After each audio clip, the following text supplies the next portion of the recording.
too. We offer financial services like mutual funds and retirement planning that fit your changing needs and help make your future everything you pictured. Nationwide. Insurance, financial services, on your side.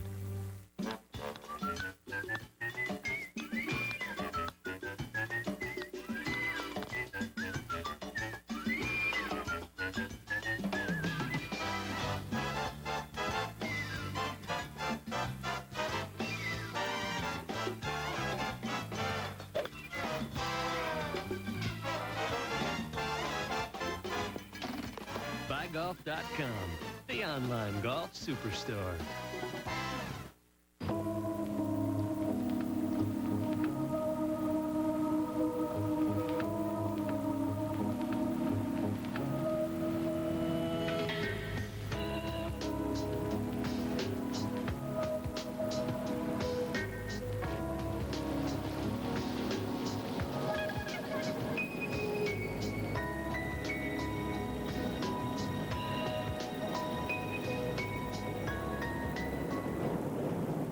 It's ESPN Sunday Night Football.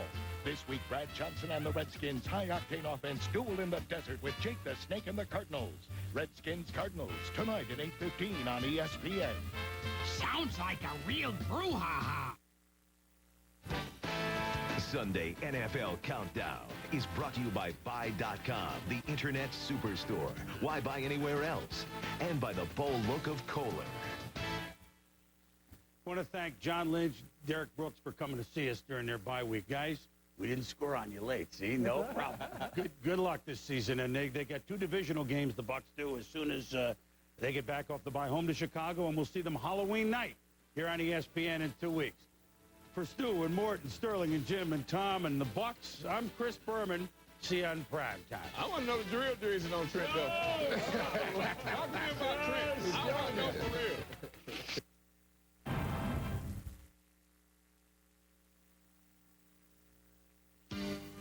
Winston Cup points leader Dale Jarrett is poised and ready for his first Winston Cup championship. But defending titleist Jeff Gordon and new crew chief Brian Weitzel have been on a roll. Today, they and 41 others will take a deep breath and hold it for 500 miles. Welcome to the world's fastest stock car facility, Talladega Superspeedway, site of today's Winston 500. 1 year ago, Dale Jarrett took $1 million ride here at Talladega. Today, it's the big picture that looms large as he inches closer to a $2 million Winston Cup. Jeff Gordon and crew also share today's headlines. After years beneath Ray's rainbow, 2 consecutive wins have Weitzel's Warriors poised to pounce as one of the favorites to make it 3 in a row today. With all that in mind, Talladega knows no favorites. It's 500 miles of rolling thunder, bumper to bumper, 200 miles an hour. Everybody knows about the big one, but they don't know where, when, or with whom. The green flag can make drivers see red at Talladega. Even the best have been innocent victims when this violent train jumps its very narrow track. It's an intimidating race at an intimidating place. On your mark, on your guard, on the edge, trying to be king for a day. 3,400 pounds dodging and dancing on a razor-thin wire with no net. It's gas and go, go, go for 188 laps, and the excitement is about to begin.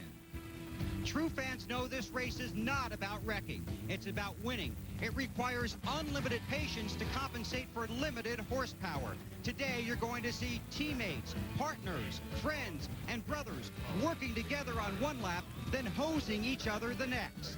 At Talladega, long-term relationships are shorter than a Michael Jackson marriage. This is a deal-making, heartbreaking, fist-waving, finger-pointing, 200-mile-an-hour traffic jam of talent, terror, and determination, charging to a fan-cheering, pulse-pounding, checkered flag flying finish. Where's me? I'm just talking about it. But the bottom line is this. For 500 miles, these 43 drivers will race on the edge, hoping no one sends them over the edge. And for 5 guys, there's a pot of gold at the finish line. The top 5 finishers from the Pepsi Southern 500 are eligible for the Winston Noble $5 million bonus if they could win today at Talladega. While Jeff Gordon took home the lion's share of the cash in 1998, the big money this year has gone to Jeff Burton, the one-time title contending team of the 99. While winning is the primary motivator of team managers and crew chiefs alike, the Exide team is charged up today thinking about dollar signs as much as checkered flags. Think about this, 5 wins in a season and $4.75 million in earnings. That's a lot of money, and it's been a great season for Jeff Burton. But mechanical failures has taken this team out of a shot for the championship. But their teammate, Mark Martin, still has a shot. Albeit maybe a long shot, he still has a chance. Now, the question is, if Burton is right behind Martin with 5 laps to go and they're going for the win, is Jeff Burton going to forget about the $1 million and give the win and the points to Mark Martin? What do you think? And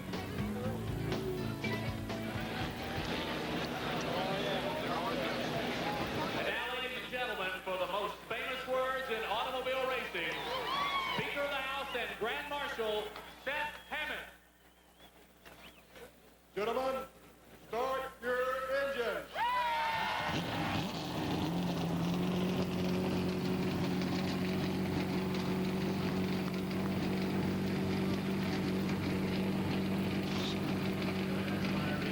Well, if you are a race fan, those 4 words can send shivers up and down your spine and make the hair on your neck stand up and begin to tingle as the field of 43 roars to life. With just 5 events remaining in the NASCAR Winston Cup Series schedule, take a look at the point standings. 222 points separate Dale Jarrett from Bobby Labonte, but a lot of things can change in these final 5 events. Where do they start today? Well, our points leader starts back in 17th spot. That's where Earnhardt won here from in the spring. And, of course, Mark Martin, our leading No Bull 5 contender, will start 9th today. Hello, everyone. I'm Jerry Punch, along with a couple of Winston Cup champion analysts, Benny Parsons and Ned Jarrett. We're certainly glad to have you with us, guys. A number of compelling stories here today. We're talking about 5 drivers and 5 select fans who can get a $1 million bonus. We're talking about Dale Jarrett trying to hang on to these final 5 events and collect a $2 million Winston Cup. And how about 43 guys going for the lion's share of a $2.5 million purse today. And it all comes next at over 195 miles an hour. That far apart. My palms are already sweating. Hey, what do you think about a dad of one of those drivers down there? And how about those 43 drivers? I imagine their palms are sweating too. They promote this race as White Knuckle Weekend. And there is a lot of tenseness among the drivers and the crew members because the cars run so close together here. A lot of times we talk about the physical strain on the drivers. That's not what this is about today. It's the mental strain on the drivers because of the fact that they do run so close together, hoping that they or someone close to them doesn't make a mistake. And also, what adds to the mental strain, about 75% of these drivers really and truly believe they can win the race today. They really believe that. The team believes it. They know if the driver's aggressive, if he does his job, if they have those great pit stops, they change those tires in 16, 17 seconds, they can pull into victory lane, just like Earnhardt has done 9 times. And the field of 43 700 horsepower pavement-pounding stock cars rolls away. We're about to show you why NASCAR Winston Cup Racing is America's fastest-growing spectator sport. Today, we at ESPN are proud to join with the National Association for Stock Car Auto Racing to welcome you live to the world's fastest stock car facility, Talladega Superspeedway, for the 31st running of the NASCAR Winston Cup Winston 500. When we come back, we'll join the largest crowd in Alabama sports history to watch exciting NASCAR action. Well, I live out here on a little old farm, and we have a few cows. I got a pickup, 2 tractors, a lawnmower, and a little old boat. Got every start batteries in every one of them, except my cow. One in that old pickup's been in there over 4 years. Starts right up every morning. EverStart. All the cold cranking power you'll ever need. Don't matter if it's 100 degrees or 0 outside. Starts every time. EverStart. The name says it all. My advice is to go to Walmart and get you an EverStart. Get on down the road.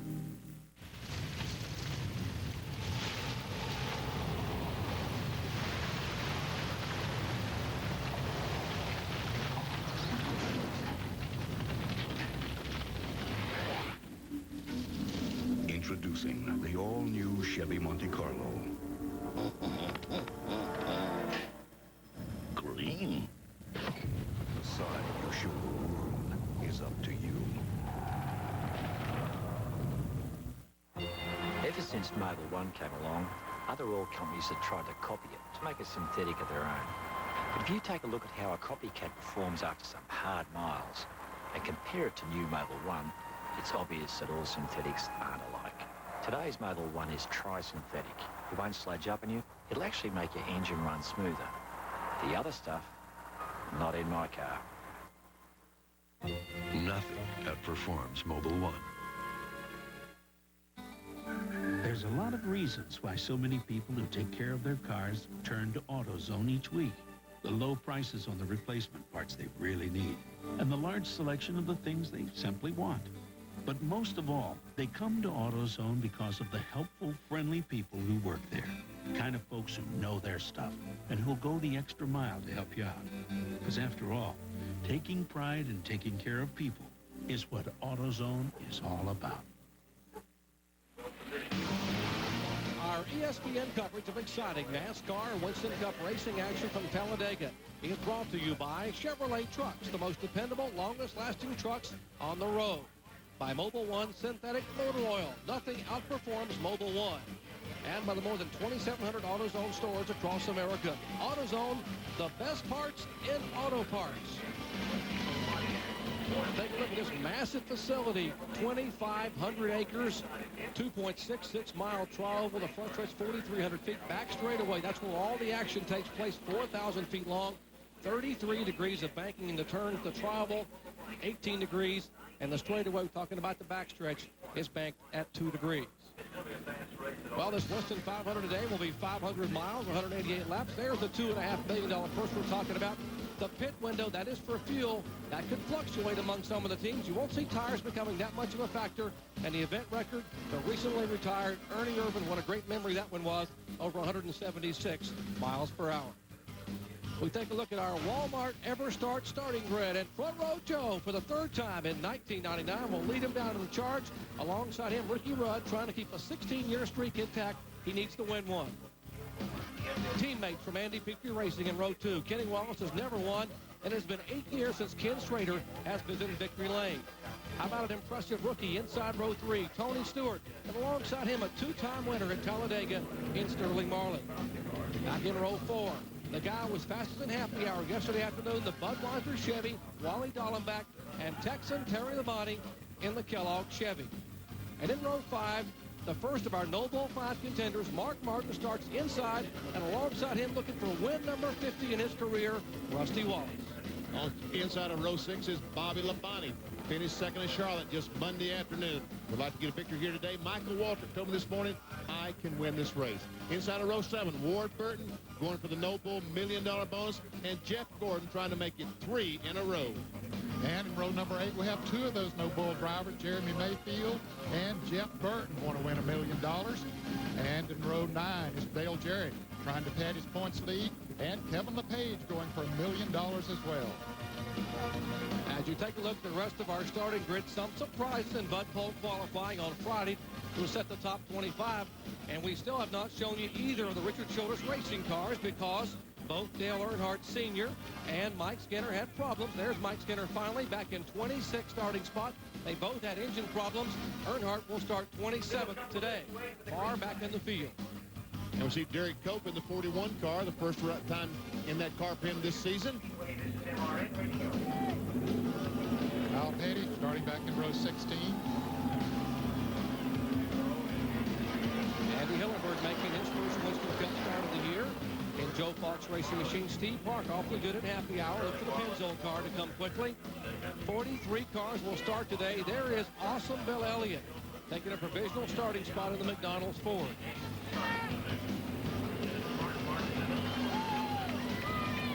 There are the other provisional starters, Brett Ledine, Buckshot Jones in the 30 car today. Dedberry. 43 cars will start. There were 47 cars here attempting to qualify.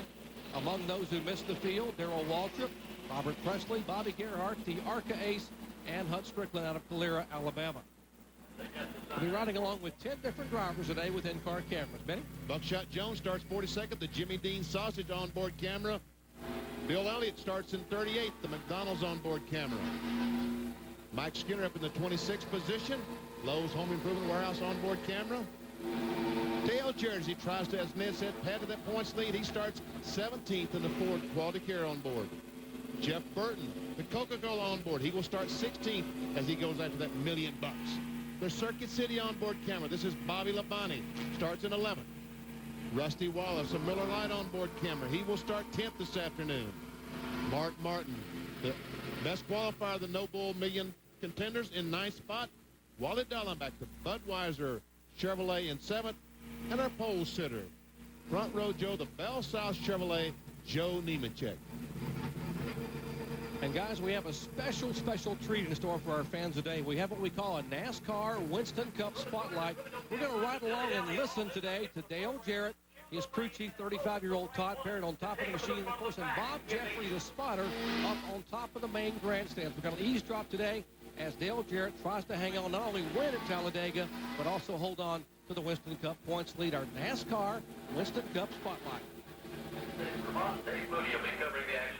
So, DJ, we see him back there weaving back and forth, just trying to flex the tires, flex the sidewalls just a little bit so when you get down to turn 1 or turn 3, actually at 195 miles per hour, that the sidewalls already flexed a little bit, and the car will be consistent as it enters that corner.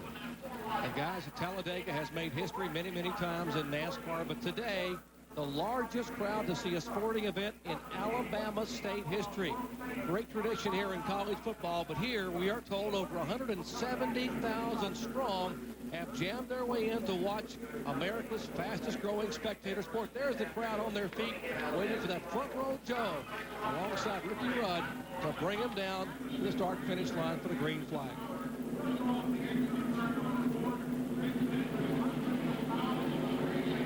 I'm cinching my seatbelt. I'd probably advise that you do the same thing because this thing is going to get hairy in just a few seconds. This pace car, the lights are off. He's going to turn left, and in just about 5 or 6 seconds, the flagman is going to turn this field loose.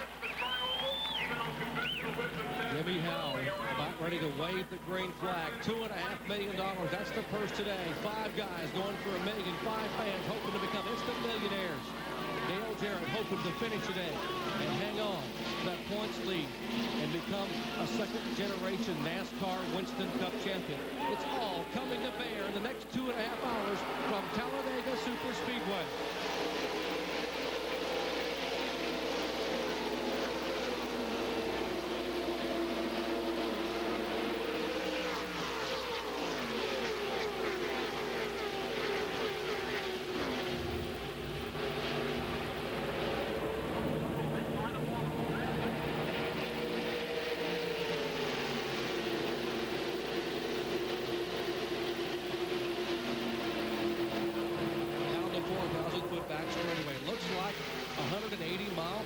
Parade lap as Ricky Rudd pulls up in single file. He has taken the lead in front of Joe Nemechek.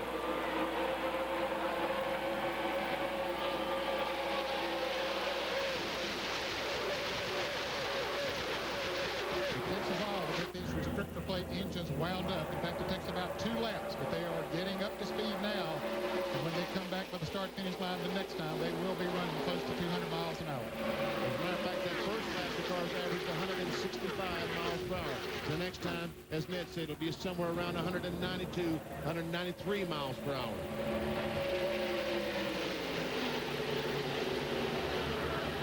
What a shot down that back straightaway. That's why they jam in here to Talladega, to see him 3 wide, now 4 wide, down on the bottom of the racetrack. Mike Skinner takes a peek. There's Earnhardt already moving up there. And look there, he just drives up in the middle. Most of the time you don't want to get in the middle. He just drove right up straight up through there. No trouble. Well, that is some horsepower. And look at Earnhardt go. We see the 31 car. Mike Skinner gets on the inside of Jarrett. Puts him back a couple of more spots. Earnhardt still in the middle of the racetrack, going somewhere. Ordinarily, when you're in the middle between 2 lines of crashing cars, you go backwards. Not the case right now for Earnhardt, Nick. No, he's just driving right on up through there, keeping his foot to the floorboard. And most of the time you try to stay out of that position because it can be dangerous in there, but he don't mind. Now he'll slide in and fall in behind the Michael Walton Phillips Chevrolet right in front of Jeff Gordon.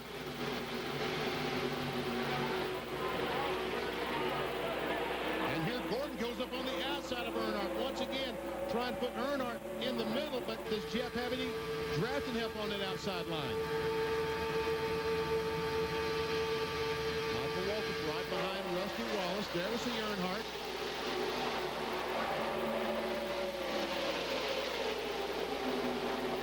Dale Earnhardt, that time was running in 12th position from his 27th starting spot. Wow, from 27th to 12th in 3 laps. And look at him coming.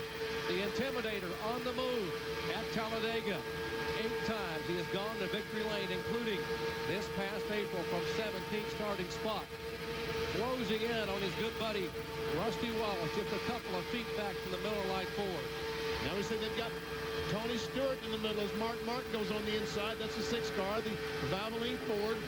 And Mark Martin has drafting help from Tony Stewart's teammate, Bobby Labonte. There's a couple of cars at Martinsville a couple of weeks ago, the 20 car of Stewart and the 28 of Kenny Irwin that had a few problems there, but they don't want to touch each other here, not at these speeds. Driving along with Bobby Labonte, Circuit City roof camera looking right in front of you.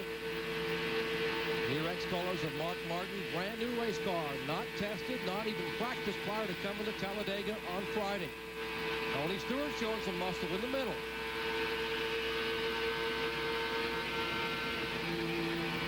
Bobby Hamilton goes sneaking up in the middle as well. I guess that's been an error up there in the middle, and they don't mind driving in there because it seems to have given some of them speed. And there we see Earnhardt in 6th position, trying to get on the inside of Rutgers, 4th. Just as a point of information, none of these 170,000 fans have sat down yet. They are still on their feet. And look at Earnhardt on the bottom of the racetrack, makes a move. And Dale Earnhardt in 5 laps is 5th. Let's check in the pits with John Kernan. Jerry, right before the race started, Earnhardt's business manager, Don Hawk, told me that he had a bet with someone that Earnhardt would be in the top 10 by lap 17. So I told him, I said, Hawk, you're going to lose that bet. He said, what do you mean? I said, Earnhardt's not going to need 17 laps to get into the top 10. And, hey, look at that. He's already in the top 5. Well, indeed, what a move. As Benny mentioned, 27th starting spot to 5th in 5 laps. And meanwhile, our points leader, Dale Jarrett, has moved back to 34th position. Started up in the 17th position, so he's lost 17 spots. Man, I would guess he's been a little bit cautious right now. I would guess that's the case, Ben. His car seemed to be pretty good yesterday in happy hour, but I don't know. Time will tell. You didn't say in happy hour the car would not pull up to the ground, and they put him in and made some adjustments on Dale Jarrett's quality care Ford. And the car came back out in the last part of happy hour and ran much, much better. But right now, he has dropped back to 34th position as we are in the early laps of the 31st running of the Winston 500. Ricky Rudd is our leader. Come on.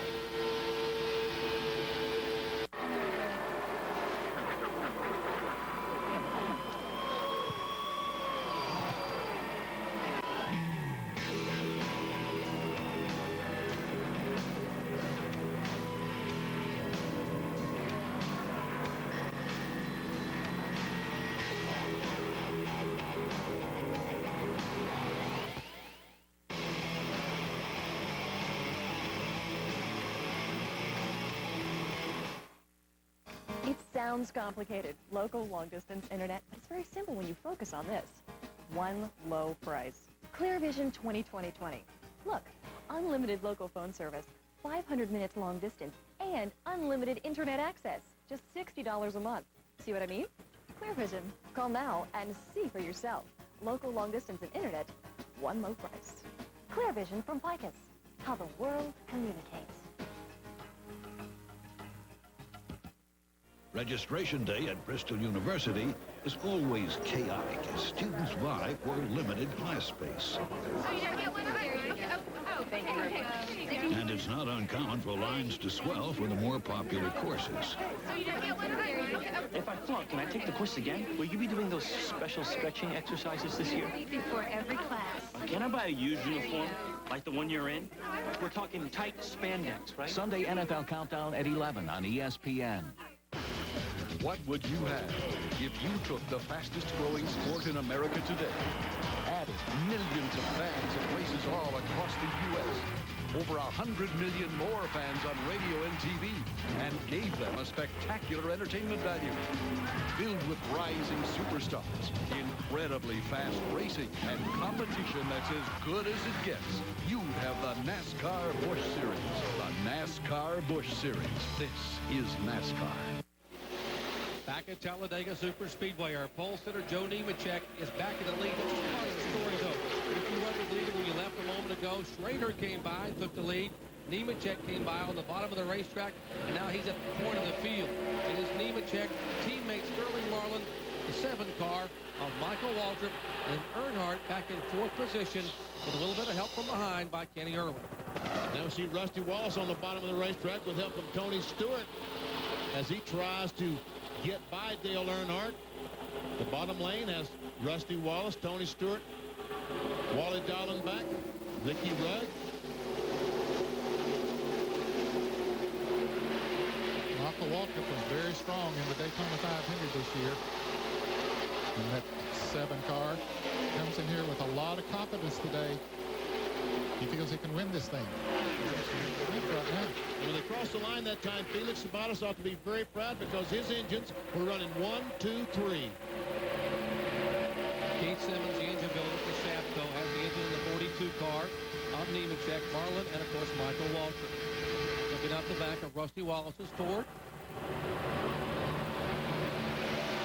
Being shown in 3rd position, the Home Depot colors behind him. Impressive rookie, already having won this year, Tony Stewart.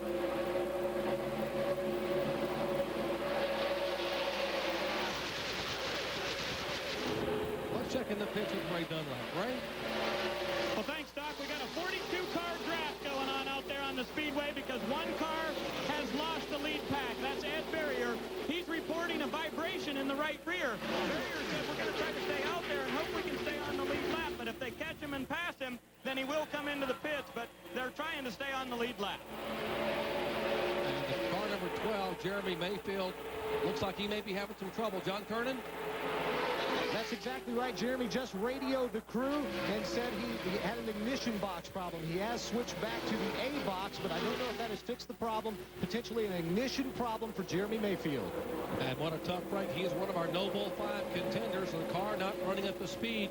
And that front pack we're talking about now with 41 cars, less than 3 seconds from Sterling Marlin, who leads it to the very last car in that pack of 41. 3 seconds for 41 cars that jam together. Look at Michael Waltrip down there on the inside. A moment ago, we were talking about him. He was about to take the lead. Now he's coming back up a little bit. He's dropped back to about 10th position. So it doesn't take long. And what about Kenny Irwin? What a move he's made early on. Kenny had that great run at season opening Daytona 500 in the car number 28. He started 20th today. The Texaco colors for Robert Yates Racing. He moved all the way to 5th, and now has been shuffled somewhat, being shown back in the 8th position. But a good run early for Kenny Irwin.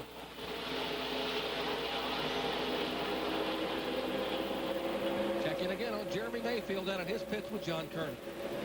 Jeremy told the crew that the engine just quit running, so he reached over and flipped to the backup ignition, and that started the engine back up. So they think that it was just a problem with one of the ignition boxes, so they're on the backup right now, and everything seems to be doing fine for them right now. They hope the problem is fixed. You know who's most worried about Jeremy Mayfield's problem? How about a guy named James Anderson out of Livonia, Georgia? He's the fan that's with Mayfield, hoping to win $1 million today.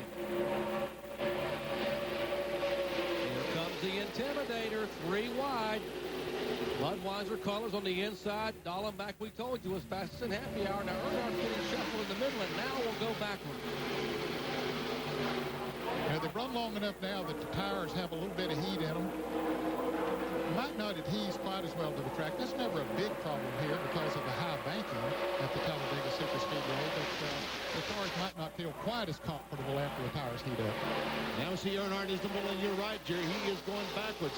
This time by, we'll see where Earnhardt checks in. It's probably going to be about 10th or 12th. He will be back in 11th spot. And Tony Stewart going for the lead on the bottom of the racetrack with help from Michael Waltrip. Riding along with Wally Dallenbach in the Budweiser Chevrolet. We mentioned that he turned laps at over 196.5 miles an hour in happy hour. Very close to that outside wall was Jeff Gordon. And looking right in the middle of the racetrack, Jeremy Mayfield is flying through this field. Look at him as he goes right through the middle. Now the 55 car, Kenny Wallace, got in his way, but that 12 car was going someplace. We saw him at the very tail end a moment ago in 42nd spot. This time he'll go by probably about 20th. Let's check when he goes by. 23rd.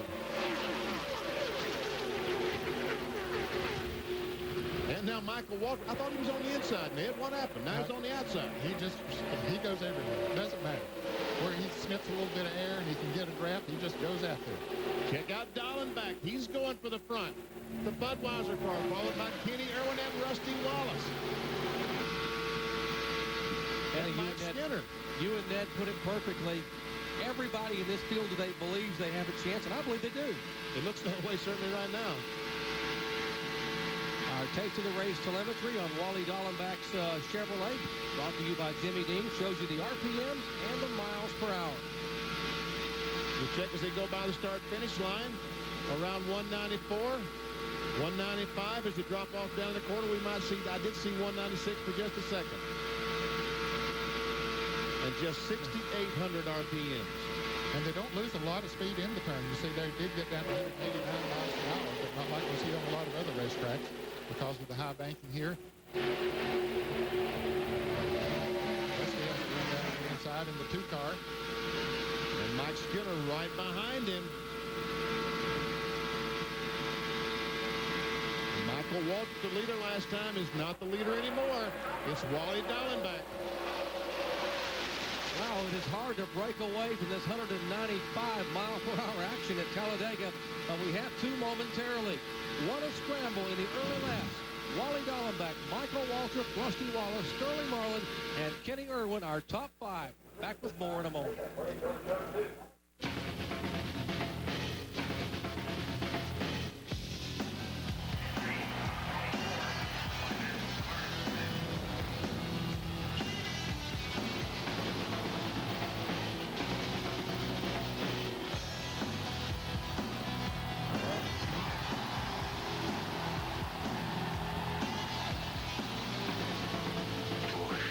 To the mountains of Busch Beer, proud sponsor of the NASCAR Busch Series.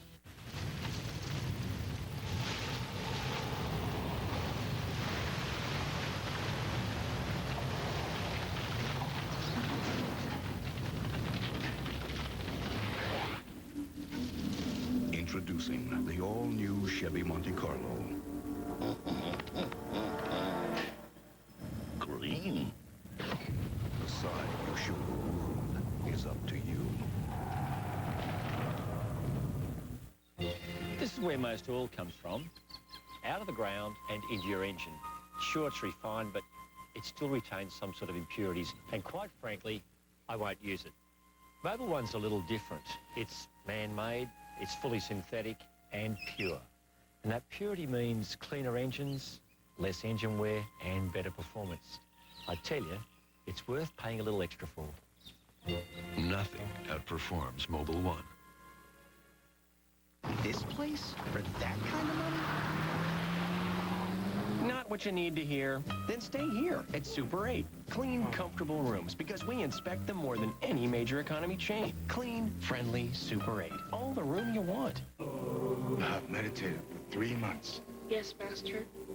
What have you learned? Nobody in the world sells more real estate than Remax. Remax helped us find this place, you know. Cool. Remax, the real estate leaders. Back at Talladega Superspeedway, I'm Jerry Punch, along with Ned Jarrett, Benny Parsons, Ray Dunlap, Bill Weber, and John Kernan in the pits. Live action, NASCAR Winston Cup style, and what a scramble toward the front.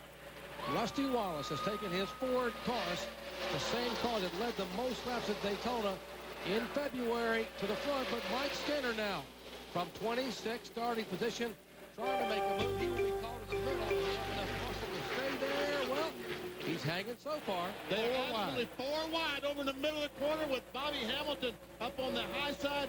And fortunately, they shuffle off to 3 wide in the middle. And Rusty Wallace was leading when he ran across the line. And right now, he's running 5th. Well, make that 4th. Here's Jeff Gordon down on the inside leading a pack of cars up through there. Ricky Rudd had dropped way back, and he and Gordon have come back to the front now. Gordon moves to the outside, trying to take the lead. You can hear the crowd reacting to this shuffling by the world's best race car drivers at the world's fastest stock car facility. Jeff Gordon and teammate Wally Dallenbach side by side at 194 miles an hour. And the computer gave that lap lead to Jeff Gordon.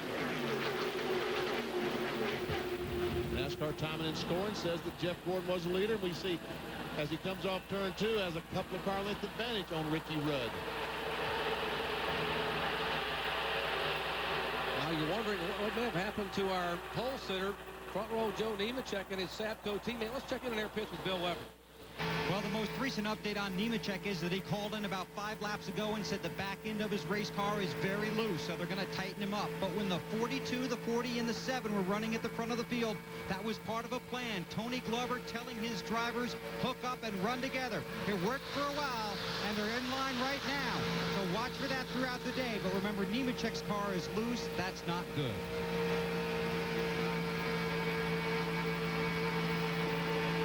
Indeed, Bill, the way the draft fluctuates here. And up very high, Bobby Hamilton goes way up on the outside. Dallenbach gets shuffled in the middle of the pack. Now he will go backwards. What happened to Wally Dallenbach? Something happened. He had to get off the throttle in turn 2. And you can see what happens when these guys back off the throttle. You lose 10 spots before the car gets his momentum built back up.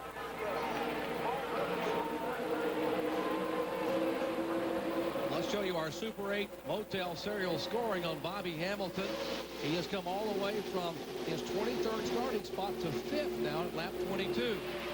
At Kodak Chevrolet, their car number 4, trying to make the move on the high side of Ricky Rudd.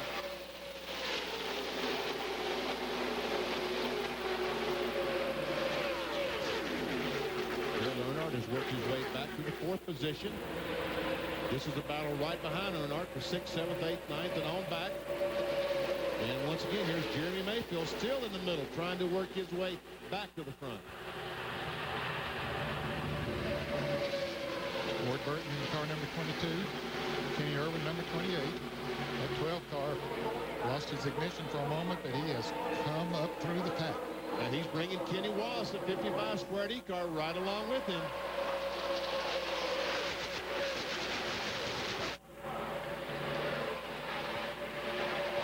Told you that Steve Park in the Pennzoil Chevrolet was excited about his shot today. Well, he has come from far in the back of the pack. Our Super 8 serial scoring on Steve shows he's starting back in 35th position. And at 23 laps, he's running 3rd. Wow. And let's update our points leader, Dale Jarrett, the Quality Care Ford car. Dale out there. Started in 17th position. Now being shown in 27th spot. He gets fallen all the way back to 34th, but now is patiently trying to pick him off one at a time and work his way back toward the top 15. There he got picked off by Derek Coates. The 41 car, the Kodiak car, goes by Dale Jarrett. We see Elliott Sadler on the outside, and more cars going by.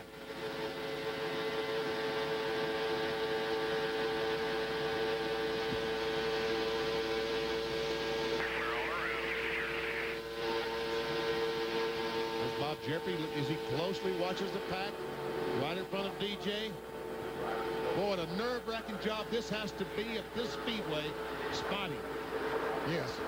I did it one time for a Busch race for DJ, and I said no more. I do not want to do that again because it is nerve-wracking. First of all, the cars are a long way off from where they're at right now. Bob Jeffrey's having a hard time seeing them. And he never takes his eye off the pack. Always watching. Look how intense he is. He cannot afford to even glance away. As you mentioned, Ned, the spotters told me this morning that the hardest part of this race course is over in turn 3, where you can't see if a car is inside or outside. You can see if he's in front or behind, but not where he is in relation to the car on the racetrack.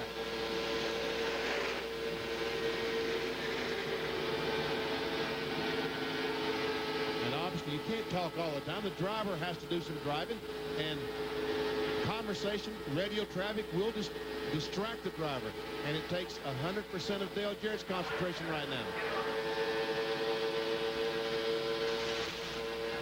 Camera inside. There we see DJ trying to get by the 45 car. David Green did not make it.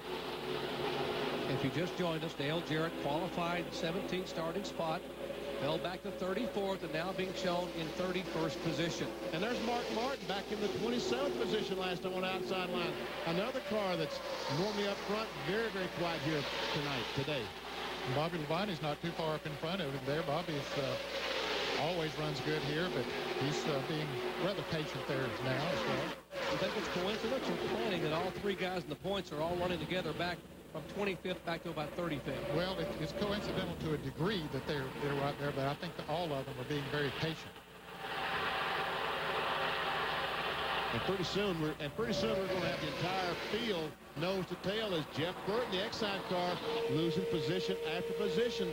Last time by, Burton was back in the 18th spot. Looks like he's going to be back about 20th right now. And now they're beginning to get out into single file as those tires get heated up that much more, lose a little bit of the fuel weight from the back end, changing the handling characteristics of these cars, although this is not single file back in this part of the field, but we'll see more of that as time goes by. Now, these guys need to get back in line because the front line, the front field, the front pack of cars are basically, well, I thought they were in line, but all of a sudden they're not in line anymore. But as these guys run side by side, if these front cars were to get in line, they'd just simply drive away from them. They would, but here's Ricky Rudd and Rusty Wallace in the 2-car, trying to move back up towards the front. Skinner, the Lowe's Home Improvement Warehouse onboard camera on the inside as it comes off turn 4. Last time by, Skinner was running in 11th position. Another 3 wide at the start-finish line. Michael Waltrip up on the outside. Michael Waltrip in the car number 7. Same car he finished 5th with the Daytona back in February. Earnhardt, the same car he won with back in April here at Talladega. Single file up front, Gordon, Tony Stewart, and Steve Park, 2 Chevrolets and a Pontiac. Now Earnhardt will make it 4 cars, single file.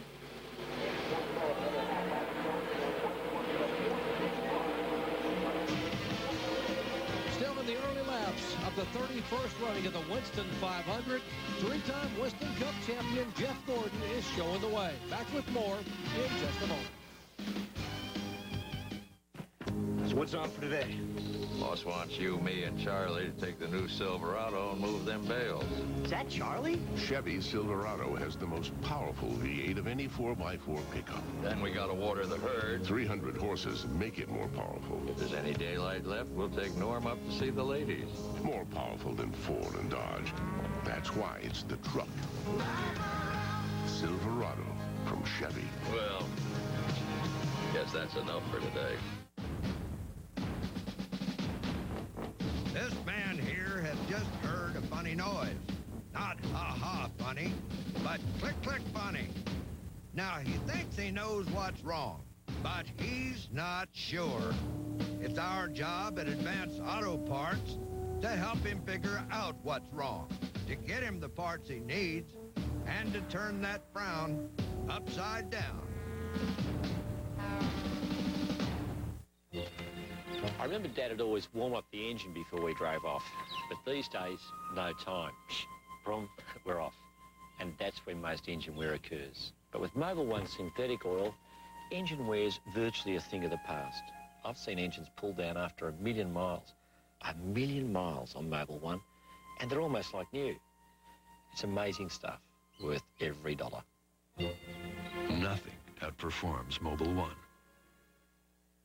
Well, I live out here on a little old farm, and we have a few cows. I got a pickup, 2 tractors, lawnmower, and a little old boat. Got Everstart batteries in every one of them, except my cow. One in that old pickup's been in there over 4 years. Starts right up every morning. Everstart. All the cold cranking power you'll ever need. Don't matter if it's 100 degrees or 0 outside. Starts every time. Everstart. The name says it all. My advice is to go to Walmart and get you an Everstart. Get on down the road. Back at Talladega Superspeedway, 7 cars now trying to pull away in the lead draft, led by Jeff Gordon with Tony Stewart in second spot. Steve Park is third. Earnhardt now fourth. There's Ward Burton, the Caterpillar Pontiac. Strong run by Ward in 5th spot. Side by side, Sterling Marlin and Michael Waltrip. Now, we told you we have a special treat for you, our NASCAR Winston Cup Spotlight. We're going to eavesdrop a little bit on Dale Jarrett, talking with crew chief Todd Parrott and spotter Bob Jeffrey. Let's listen. Line you're in, the best line as far as cars go, I believe. Looking outside of you, looking outside. Still got that slide off the corner, Todd, with the front end. The main reason I'm taking it easy to get up here and race is you don't know what to expect from the front end.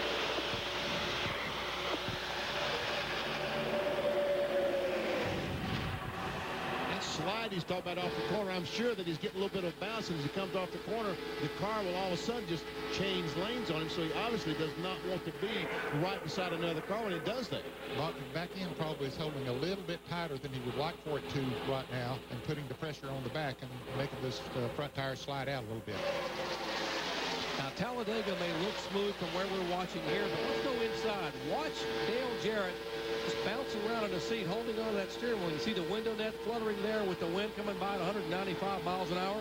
Watch him bounce in that corner. And he's turning that steering wheel and sort of rocking it a little bit, Ned. Well, it's impossible, I think, maybe to, even with all the technology we have today, to pave a track as bank with the bank this is right here. To pave it absolutely smooth. And then they run very stiff springs in these race cars on race day. They run soft springs in them in qualifying, but on race day they run very stiff springs in them, so that does cause you to bounce around. Dale Jarrett now changing a little bit. He was on the bottom of the racetrack, then moved up to the top, and now moves back down to the inside. See that yellow strip on top of the steering wheel. Coming up on the outside. Bob Jeffrey, the spotter, talking to him.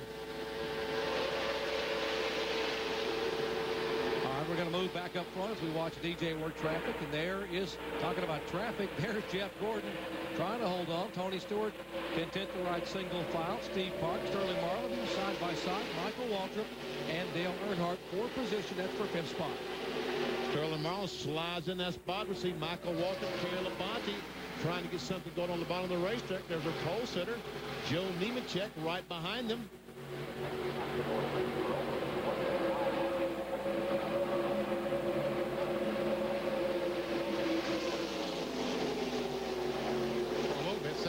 Had singled out and they pulled away a little bit, but then when somebody pulled out to make a pass, I think it was Earnhardt, then that let the field catch right back up to them.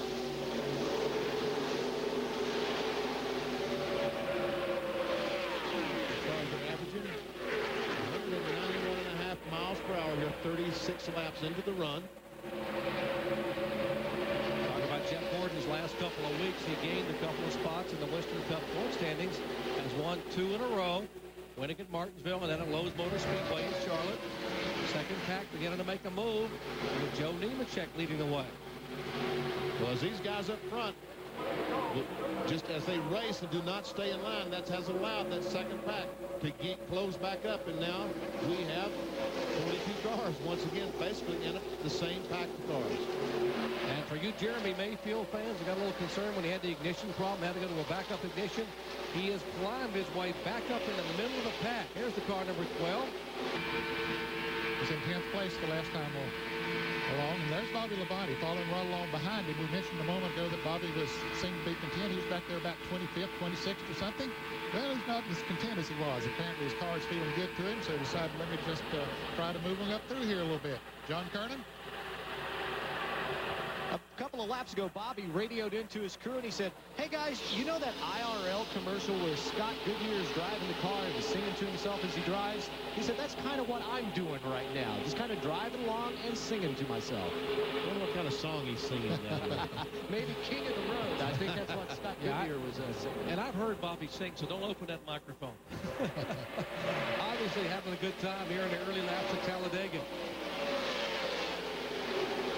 Bobby's brother Terry Labonte, Kellogg Chevrolet, winner earlier this year at Texas, trying to hold on to a position.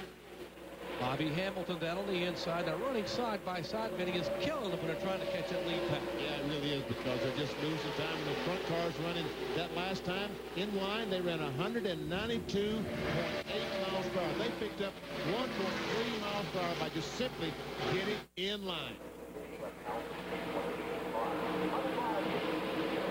Because I as the cars behind them pass, it also slows down the front car, believe it or not.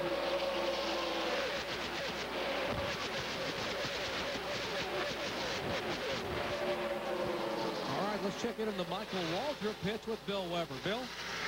Well, if Bobby Labonte's singing to himself, we know what Michael Waltrip's doing. He's talking to his race car. He told us on Friday after qualifying that's what he does in these races. And so far, he's very pleased. Remember, he has Sapco power. He has a good car. Getting close to the first round of pit stops. Watch for some guys to think about taking 2, not the 7 car. They'll need to take 4 because they have a very aggressive spring and shock setup. And they got a lot of wear on their left side tires. So it'll be 4 for Michael when they stop. Watch for some guys to try 2. Indeed, we will keep an eye on pit stops here. Pit stops coming around lap 58 to 60. That range, maybe 55, because of the 3 pace laps. And again, track position, very, very critical at Talladega. Not so much a tire situation. Tires awfully good here. As the lead draft comes by, we talked about Michael Waltrip. Now, Michael, today in the car number 7, making his 424th career start going back to May of 1985 at Charlotte Motor Speedway. He has yet to get his first Winston Cup points-paying victory. He came close in Daytona. He led here in April in that same car. And, man, a lot of people who are big Michael Waltrip fans would like to see that change today. Josie Earnhardt trying to get by Michael Waltrip right now. Joe Nemechek decides to follow. The second group has basically gotten themselves together. They caught this front group. Let's talk about fuel mileage just a little bit. You know, if you can go 70 laps on a tank of fuel, I don't know that that helps you. If you're out there by yourself, if the other cars can't run with you the same amount of distance, you have to pit at Talladega, Daytona when other cars pit. You see all these cars drafted? Before they get out of this draft and run around the racetrack by themselves, they slow down to probably 187, 188 miles per hour. So they cannot pit by themselves. There has to be other cars going in and coming out of the pits with them. Exactly, Benny. In the garage area this morning, there were a couple of teams that could go maybe 62, 63 laps. We said, well, why? If everyone else pits on lap 58, we're foolish to stay out there and run 3 or 4 more laps by ourselves. If they can find 3 cars that can run that fast, then fuel mileage means something. It may mean something at the very end of the race. The last pit stop could be critical. Well, we could be about 15 laps away from that first round of pit stops. The crews are waiting and watching, as are we. Back with more live NASCAR Winston Cup action from Talladega in a moment. Car thieves steal more than just cars.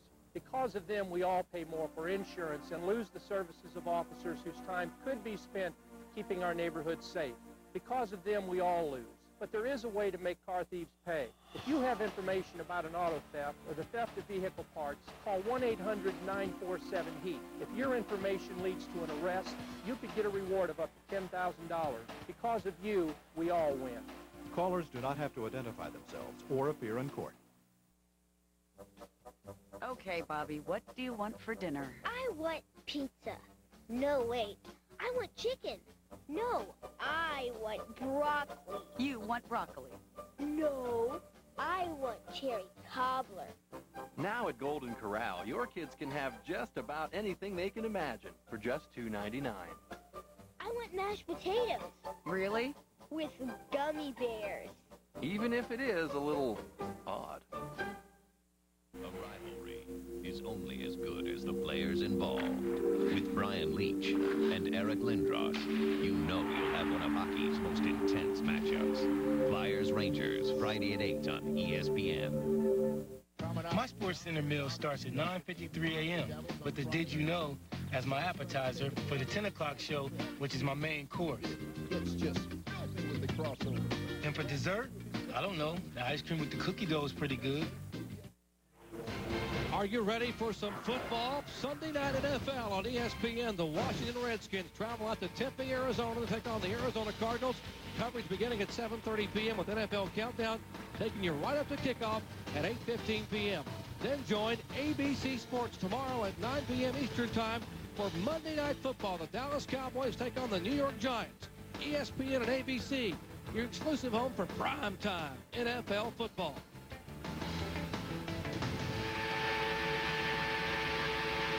Bill Elliott, the McDonald's onboard cameras. Elliott rides along in the 40th position. He's fourth position. He's only 3 3/4 seconds behind the leader, but obviously not exactly the way he would like to have his day going.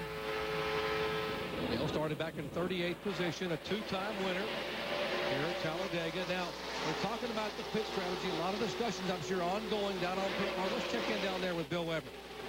And, Jerry, they began a few laps ago, but some very interesting situations here. Steve Neal was down in the Tony Stewart pit talking to his crew and crew chief Greg Zipadelli. And right after he left, Jimmy Elledge from Kenny Wallace's team came down here, and they started talking. In the meantime, Neal went next door and talked to Bobby Kennedy from Michael Waltrip's team. Obviously, you want to pit with partners, but one thing to keep in mind here, the inexperienced guys want to try and pit with guys that have done this a lot of times. And if there's been one average grade for Tony Stewart this season, it has been his pit stop routine. That's something they've worked on very hard with him. They'd like him to follow veterans on and off of pit road. We'll see what happens. A lot of deal making and a lot of deal breaking ahead. Tony Stewart has just been content riding along behind Jeff Gordon for a while. That's the smart thing to do. He can learn a lot riding behind Jeff Gordon. And staying up there keeps him out of trouble as well. Talk about making a pit stop. Did you see Jeff Gordon make that pit stop in Charlotte last week when he pulled out on the inside of Mike Skinner? He must have been 8 car lengths behind Skinner going in turn 3 and closed and actually pulled alongside him as they entered pit road. Made up a tremendous amount of distance just coming into the pits. A pit stop that won in the race. Very possibly could have won the race. All right, the roof camera for the Lowe's Home Improvement Chevrolet for Mike Skinner. Started back in 26th position, now being shown in the 8th spot. Kenny Irwin to his right in front of him. Single file. Whoa, Earnhardt trying to go to the outside of the car he owns. That is Steve Park. 4 wide going into the turn. Can I look yet? I don't know. These cars, they're not handling quite as good now as they were when those tires were newer, so they have to be even more careful now than they were in the beginning. Sterling Marlin going for the lead. Jeff Gordon's led this thing for quite a while. Tony Stewart wasn't just he dove down between Michael Walker. Oh, what an aggressive move on Tony Stewart's part. Just barely enough room. You got to give Tony Stewart spotter a call. He must have said clear low, and Tony went immediately to the left. No turn signal or nothing. Left-hand turn at 190 miles an hour, and Tony Stewart will hang on. And we have a car in the wall. A car that has come into contact with the wall. Out, everything's clear. Andy Hillenberg. Wave them off.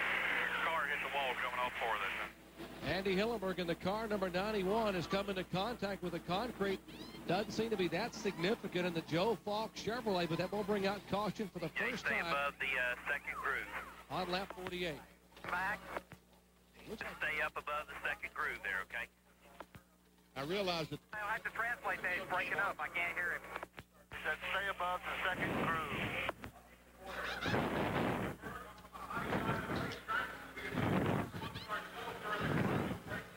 They were telling Dale Jarrett where to stay on the racetrack in case there's debris from. Track looks clear. Come into pit road now. I'm in front of the 16, right? In 4. 26 car, DJ. There's a car that's pitting in front of us. Yeah, I'm talking about here on the track. All right. Make sure pit road's up. We'll come back to the pit stops right after this. Back from Talladega. The rigid 10-inch table saw powers through even the toughest hardwoods. The oscillating sander converts from spindle to edge belt sanding in seconds. Engineered for power and precision, each and every rigid tool carries a lifetime warranty. But when it comes to something with even more power, Rigid's got that too. Rigid, available at the Home Depot.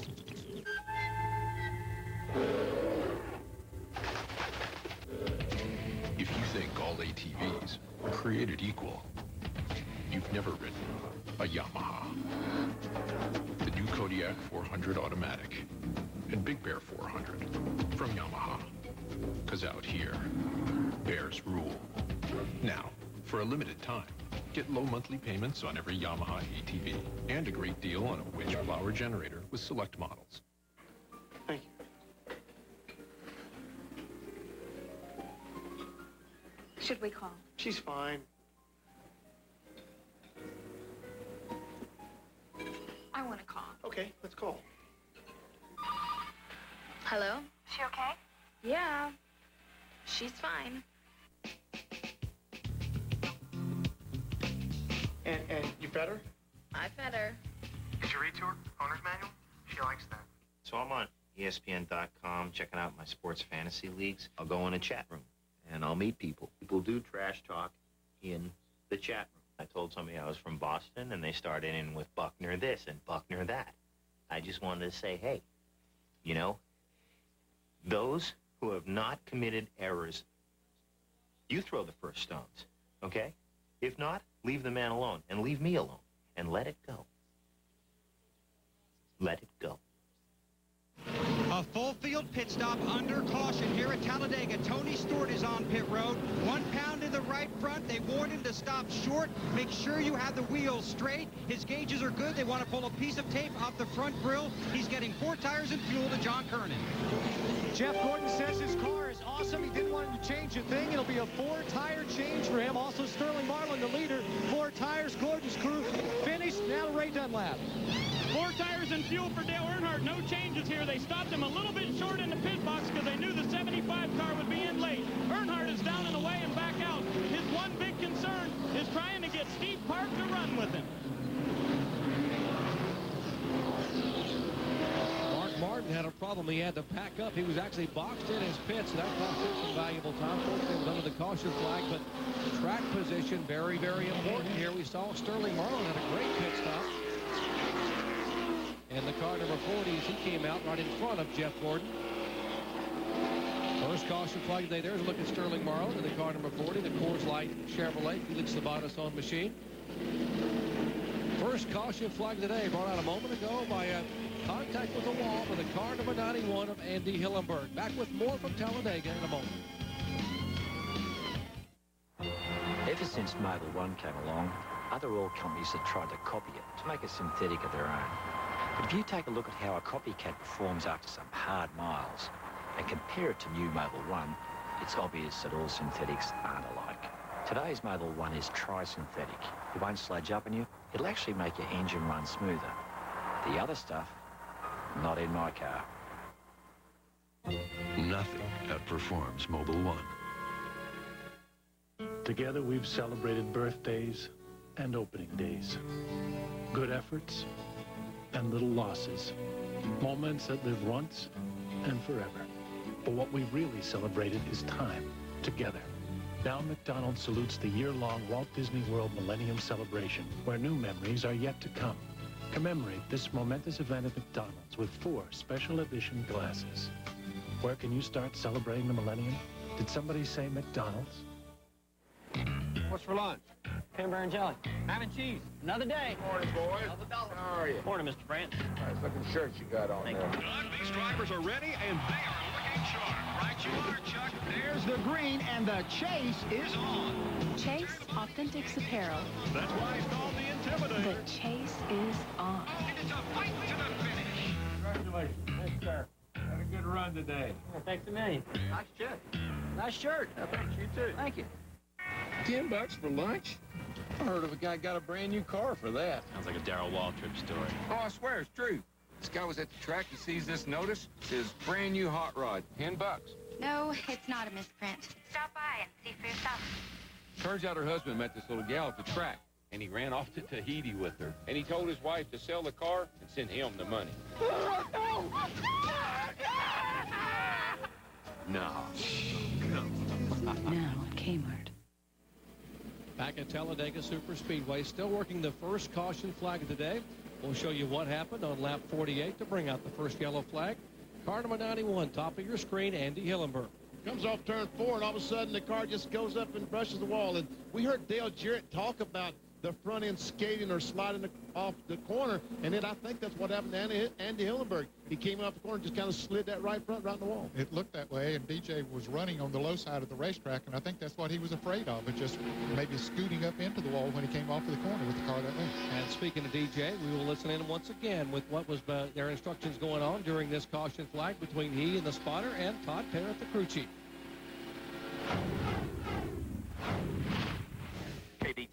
coming around the 26 car, okay? 5 car, he should be gone when we're done, okay? Okay, on down here, around the 26, stay out, stay out, stay out, around the 26, right over here, right over here. Wheels straight now, stay right there, straight. Go. After 23, after 23. Very calm instructions by Todd Parrott, telling his driver who he stays with during the pit stops. The racetrack up there, do they know that? You know, when he came back... I don't think they do. When Dale Jarrett was coming out before, there's stuff laying in the track up in Upper Creek. Debris on the racetrack. So I'm sure that Todd Parrott now will relay that information to, they're giving the signal 1 lap to go. Laying on 4, Dale said. Trash. Let's check in with Bill Weber. Okay, you heard and watched Dale Jarrett's pit stop. They continue to chat on the radio. Basically, they pulled a full rubber out of the right rear tire. They went 3 rounds down on the track bar and went 1 pound down on both of the front tires on the 88 car. So they're hoping that will improve the handling of Dale Jarrett's Ford. He restarts in about the 31st position, sacrificing track position maybe for a little better handling car. Boy, that is a major amount of changes on a pit stop at the Talladega Superspeedway. That's huge. A rubber, air pressure, track bar adjustments. Spencer wants you to look at his left rear and see if it's flat. Hank, go get me a set of 20 bleed shots for the front of this motherfucker.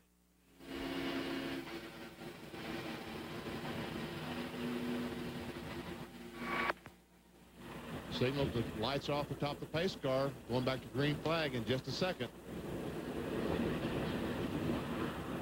52 laps are complete of 188. Sterling Marlin being shown as our leader. He was the first off of pit road. This being, if you just joined us, the very first pit stop of the day for the field. The caution flag brought out by the car number 91, Andy Hillenberg.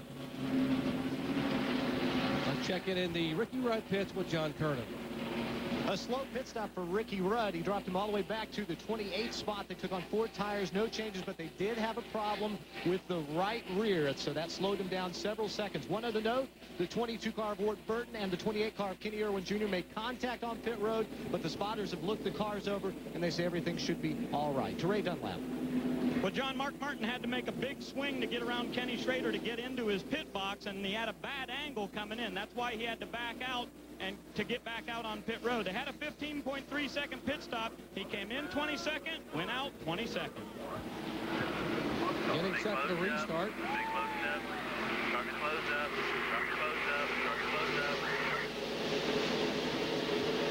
Restart on lap 54. The caution out for the first time today for 5 laps. You see Sterling Marlin pulling away. You might think that's an advantage, Jerry, but that is not an advantage because Jeff Gordon and Tony Stewart will get a run down the backstretch and pull Sterling Marlin and say, where did they go? That's right. He'll be a sitting duck. He's not careful. On most any other racetrack, that would be a big advantage. Sterling pulling all the way down to the inside. That conga line behind him. Single file down the 4th August foot back straight away. Takes about a lap to come up to speed. They should be coming out of turn 4 at about 170 miles an hour now. As Benny commented, here they come. They will inhale Sterling Marlin Chevrolet from about 10 car lengths back, and Jeff Gordon will take the lead.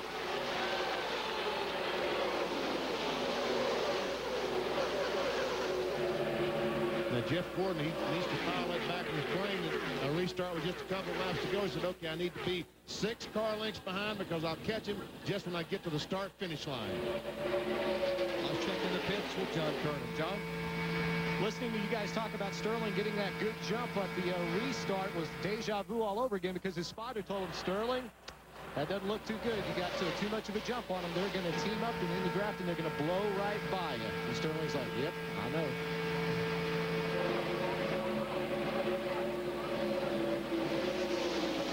And Dale Earnhardt, teammates down on the bottom of the racetrack.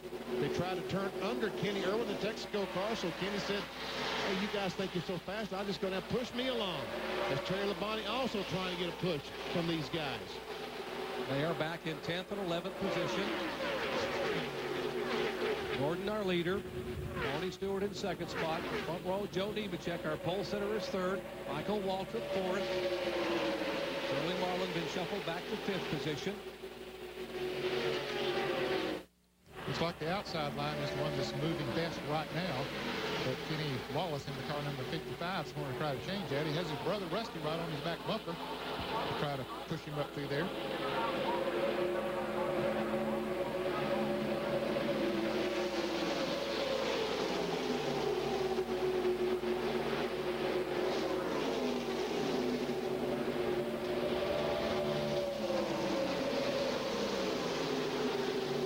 Time by Jeff Gordon ran 193.4 miles per hour. Danny Irwin sneaking a peek up high. There is Bobby Hamilton. Bobby Labonte looking beneath the 2 car of Rusty Wallace. And here comes the Pennzoil Chevy of Steve Park, who made that charge from 35th to 3rd in the first 20 laps. Now another charge on the inside of Bobby Labonte. Bobby slides up in front of Bobby Hamilton in the 4 car and gives Park room down on the inside.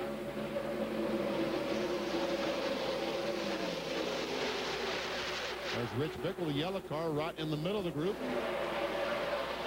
There he is, 3 wide in the middle. He's been running that middle groove quite a bit. He was back in the pack doing that, Benny, but it seems to be working for him. He's running 21st position. All right, Earnhardt's going to try his favorite spot in the middle. Didn't get that to work. Kenny Wallace, a Square D Chevrolet, right up in front of Earnhardt. Now here comes Steve Park, and he has a strong race car. That number 1, the Pennzoil car, goes breezing by Rusty Wallace and takes Ward Burton with him.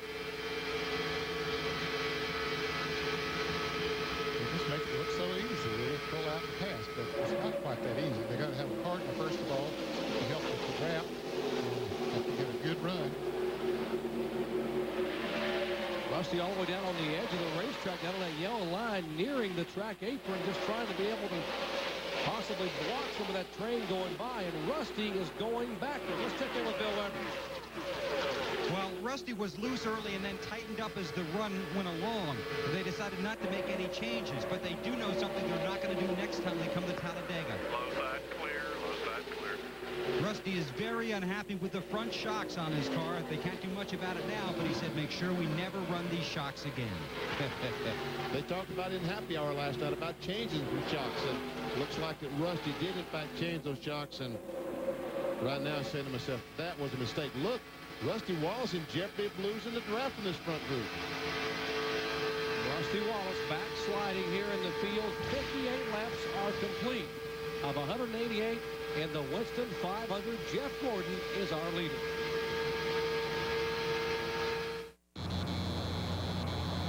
What? They gave our room away? Not what you want to hear. Then Super 8's where you want to stay, where VIP members get guaranteed rooms and 10% off. Clean, friendly Super 8. All the room you want. The best place to get your new DirecTV system is Circuit City. You'll enjoy more news, sports, and movies with DirecTV, plus access to premium channels like Showtime Unlimited.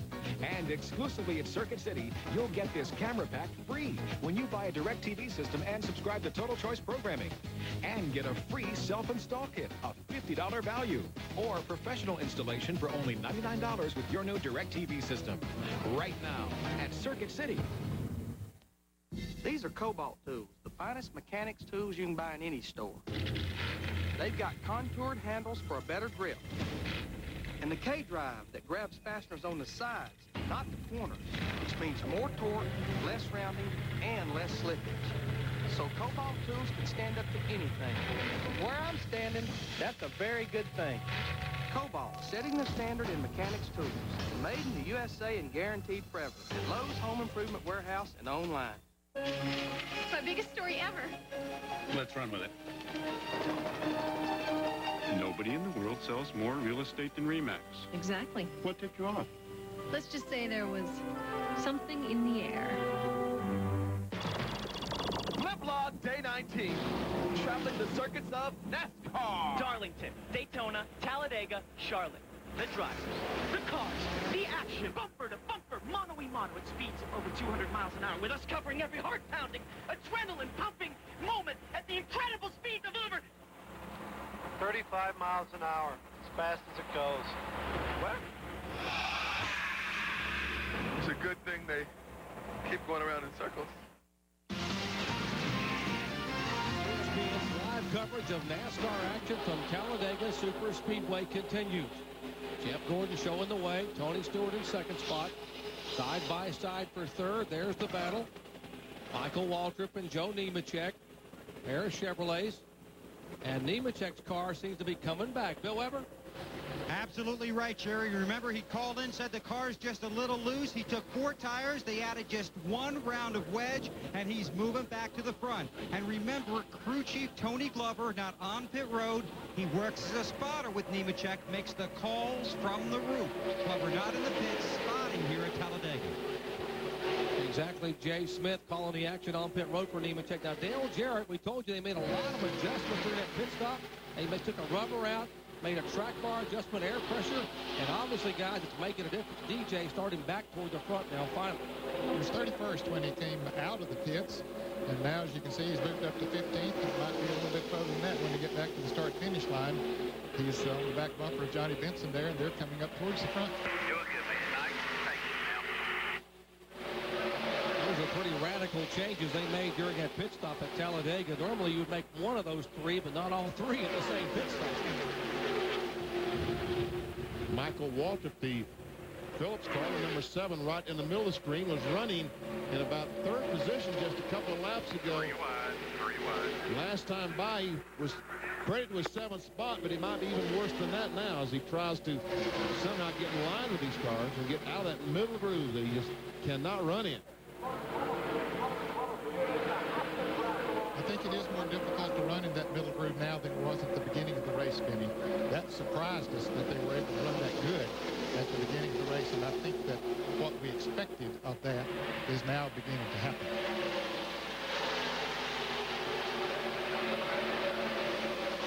There's the car number 33, the Stoll Chevrolet of Kenny Schrader, right in front of Earnhardt. He's hanging tough early on. Let's check in his pits with Ray Dunlap. Well, Doc, before that last round of pit stops, Kenny Schrader was a good bit loose, so he called in and said, let's make a little bit of a change here. So they took 1 pound out of the right rear, and they put a ½ pound in the right front. So a pretty radical adjustment, a 1.5 pound change on the right side for the 33 team. Kenny Schrader trying to get his first win in some 8 years. His last victory coming June of 1991 up at Dover, Delaware.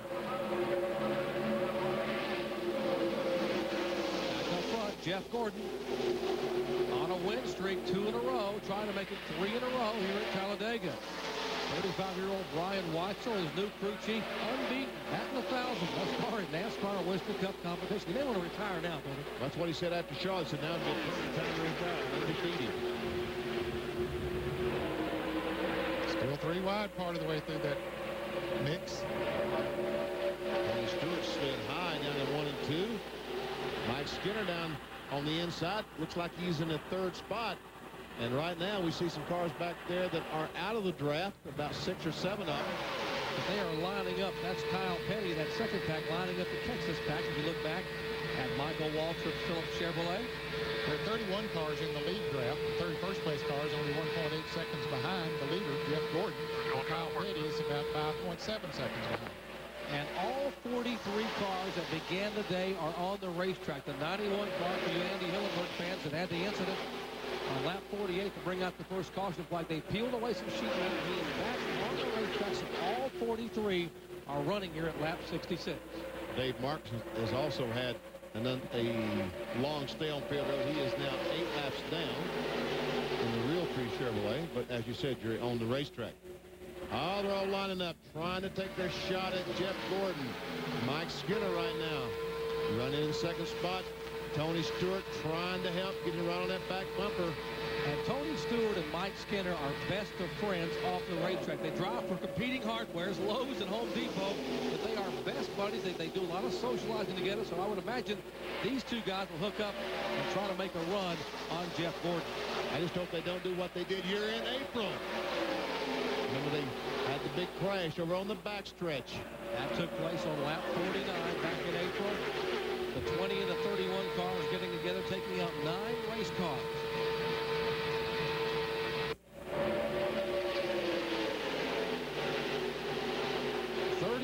Cars 1.9 seconds apart from Gordon back to Kevin LePage. That's the lead draft. Uncle Walker pulled down on the inside of Tony Stewart, trying to take over that position, put Stewart in the middle. Earnhardt's also in the middle. He's got Rich Bickle right behind him. He's got Tony Stewart in front of him. He might be able to go somewhere if the hole don't close up before he gets there. That's always the concern you have. And how about that Coca-Cola roof camera on Jeff Burton's X-Side Ford? He's one of our Noble $5 million contenders. Already won $2 million this year, winning at Charlotte and winning in the Pepsi Southern 500 at Darlington. Chad Little goes by his Jack Roush teammate.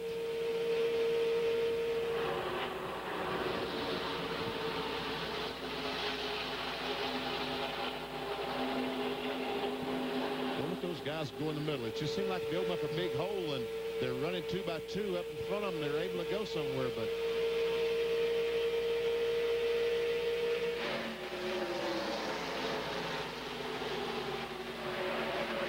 Bickle is still in the middle. Now Mike Skinner goes for it on the outside down in one end, has it. Or does it? For a moment. Yeah, he's got a car length out in front of Gordon, or part of one. And I think he did it now. Sterling Marlin pulls up there and kind of helped the 31 car. Mike Skinner has an excellent race car. Larry McReynolds knew this yesterday. Remember, they hit that hiccup in qualifying when they had a problem with the engine. They had to go second round and start outside the top 25. But McReynolds ran nearly 50 laps here in happy hour yesterday. They were thrilled with their race car when it pitted under caution a few laps ago. 4 tires, fuel, get back out there. Mike Skinner in this car finished 4th in the Daytona 500, finished 4th in the Pepsi 400. His 106th NASCAR Winston Cup start without a win. He came so close at Charlotte last week. He said, I've been a perpetual bridesmaid and never a bride. But right now, the Lowe's Chevrolet for Mike Skinner is showing the way at Talladega. 70 laps are complete in the 31st running of the Winston 500. NASCAR's fastest super speedway. Back with more live action after this. Stay with us. The swamps of Louisiana. There's only one reason why we would bring Honda ATVs to this kind of mud. This kind of terrain. This kind of non-stop torture. To see if they could get out. They're America's most popular ATVs for America's least popular places. Available at Casey Cycle City, J. Clyde Morris Boulevard, Newport News. We're high-tech auto body. Our #1 goal is to make sure we take care of you. We're high-tech. You're the reason we're here doing what we do. We're high-tech. Collision, repainting, and restoration. We do it all at high-tech. We're high-tech auto body. Skins road tripping to Tempe to take on the Cardinals on ESPN Sunday Night Football.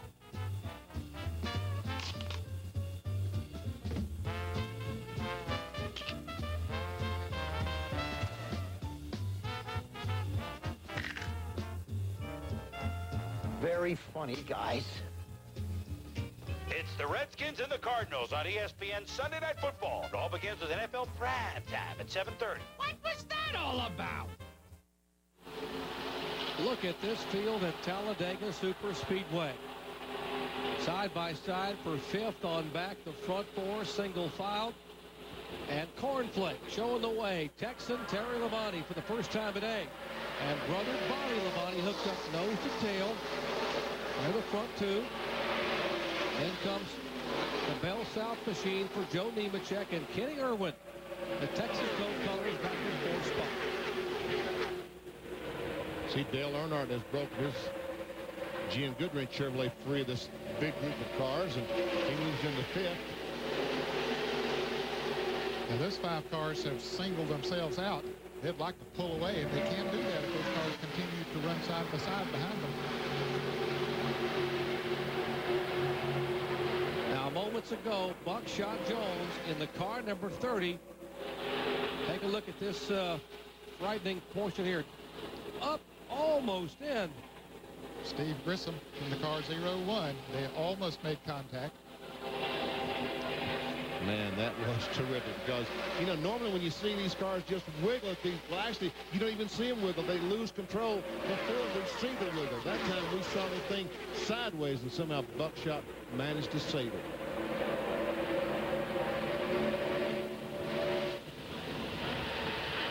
Man, that is a genuine mess right there coming off turn 2. Bill Weber talked about on NASCAR today in the top of the show that 4,000-foot backstretch so silent. It's full of thunder right now, and here's the Jimmy Dean Pontiac for Buckshot. Started in 42nd. Trying to catch his breath right now, I'm sure. What a great save a moment ago. Dive into car number 30. These guys are about a third of a lap behind the leader, Terry Labonte.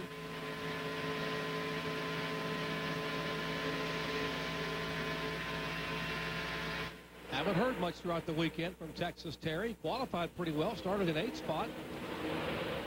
Two-time winner here at Talladega in the Winston 500. Won it here in '89. Also won it 2 years ago, back in 1997.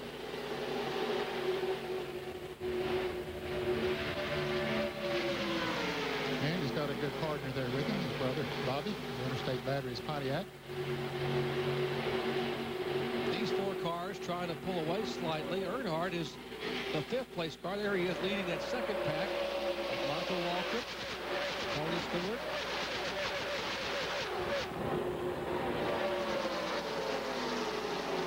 A lot of discussions ongoing between drivers and spotters. Bill Weber?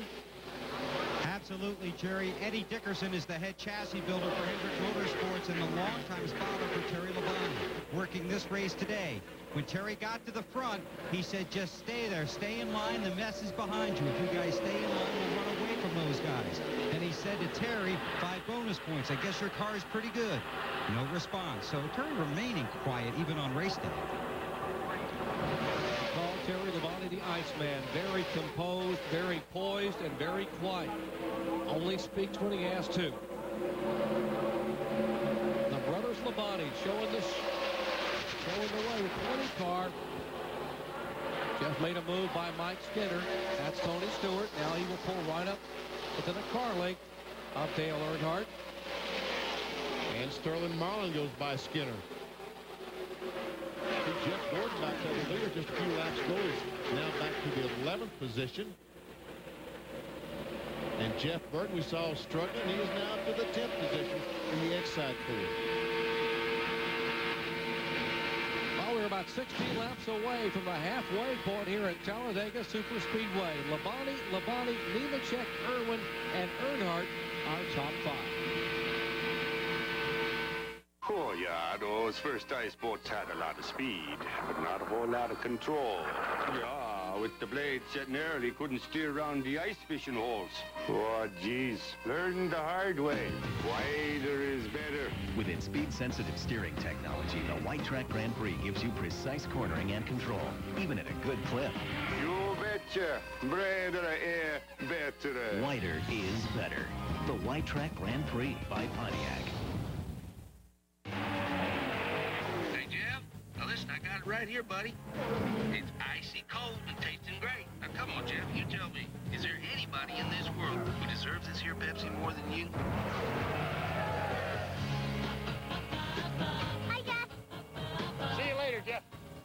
Now, that's what I call motivation. I don't know where she came from. Don't worry, Jeff. There's always Daytona. Would you look at this? The Suzuki is off to a great start, an unbelievable start. And all of Daytona is on their feet as the GSXR screams to the trial. The Suzukis are dicing for the lead on the inside of turn I've never seen such a battle. He wants a piece of him. He's got it. Oh, did you see that? Outstanding. With this kind of intimidation, the rest of the field might as well head home. The TL-1000R is slicing through the exit. Oh, my. Suzuki's V-twin is developing incredible horsepower as it thunders up the hill. Our ESPN coverage of exciting NASCAR Winston Cup racing from Talladega is being brought to you by the Wide Track Grand Prix by Pontiac. Wider is better. By Pepsi, the choice of Talladega Superspeedway. And by Suzuki, maker of innovative motorcycles and ATVs. And don't forget, coming up at 9 o'clock Eastern Time on ESPN2, RPM tonight with Whit Watson. A Winston Cup recap from Talladega Kart, Australia highlights, and the Indy Racing Lead and Trucks. A wrap-up from Texas Motor Speedway. Tonight at 9 Eastern Time on ESPN2.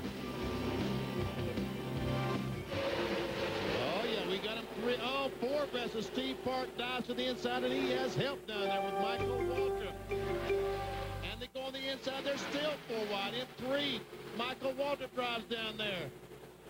And so far, so good. Wow. I'm still holding my breath. Yeah, me too, Ned. Look, and they're still 4 abreast. Something's got to give. The track is 48 feet wide. Here they come, still 4 abreast. And you wonder why they jammed their way to Talladega to see this.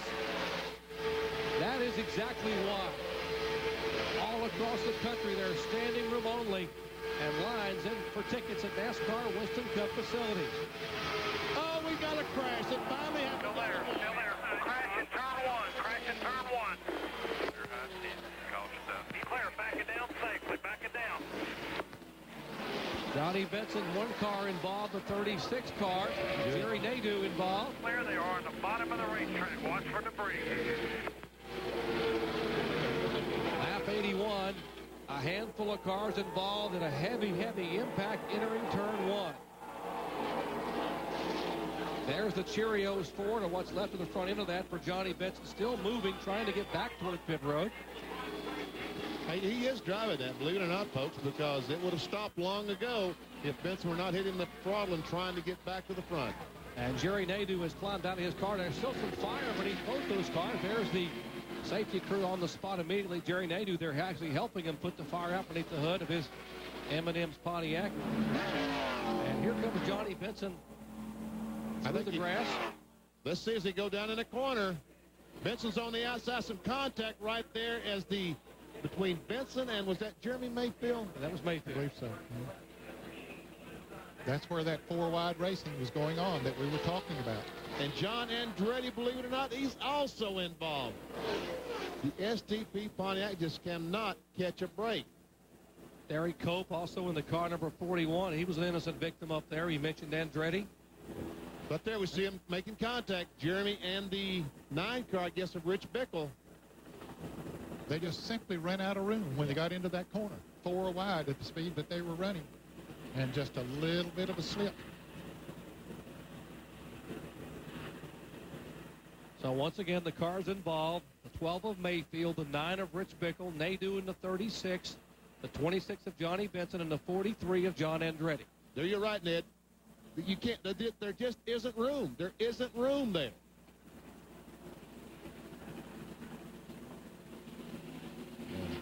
It looks like Mayfield may have been moving up because the car on the bottom of the racetrack net was moving in toward him. Yes, and they had no choice. When you go into the corner, at the apex of the turn going in there, something has to give. And you know, the car that was moving up on him, whoever that might have been, didn't want to go in there with his left wheel down on the flat part of the pavement. He wanted to get up to where he had all 4 wheels on the banking, and that's what caused it.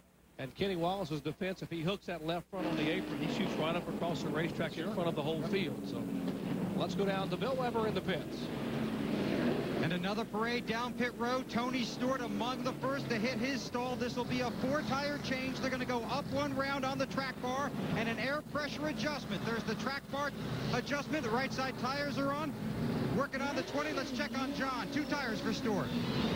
Bobby Labonte is in, right side tires only. Jeff Gordon also right side tires. He beats him out. Bobby had to slow down to get around Sterling Marlin to rate that lap. Well, John, there was a lot of radio discussion here between Richard Childress and Dale Earnhardt about what to do. Take 2 or 4. The decision was 4. over. Too much debris on the racetrack. They are going to lose some track position here, but he came in second, going to lose some spots, but he's got 4 fresh tires. Work being completed on pit road. A lot of teams now trying to get some track position by taking only 2 tires.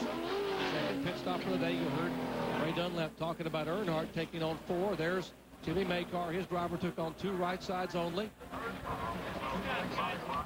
Crew now beginning to clean up on pit road. Their second pit stop of the day. Second caution flag of the day coming out on lap 81. 5 cars involved in an incident in turn 1.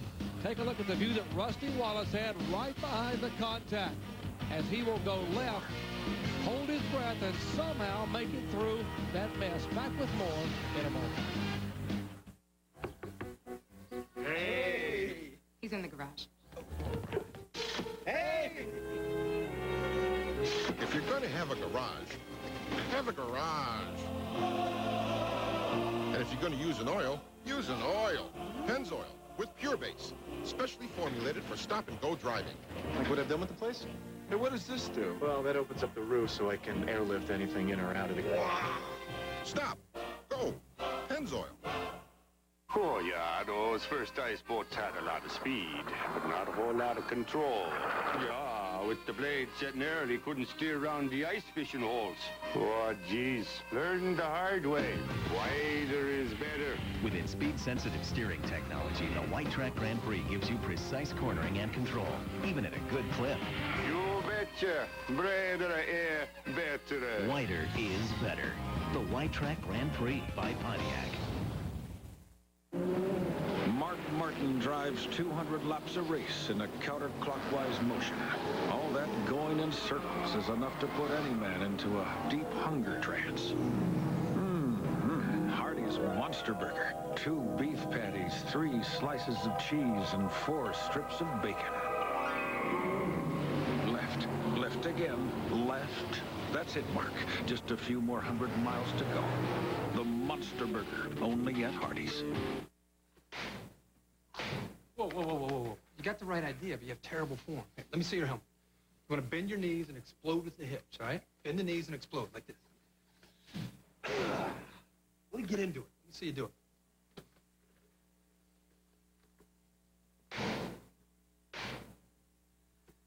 Gotta keep working. Keep working.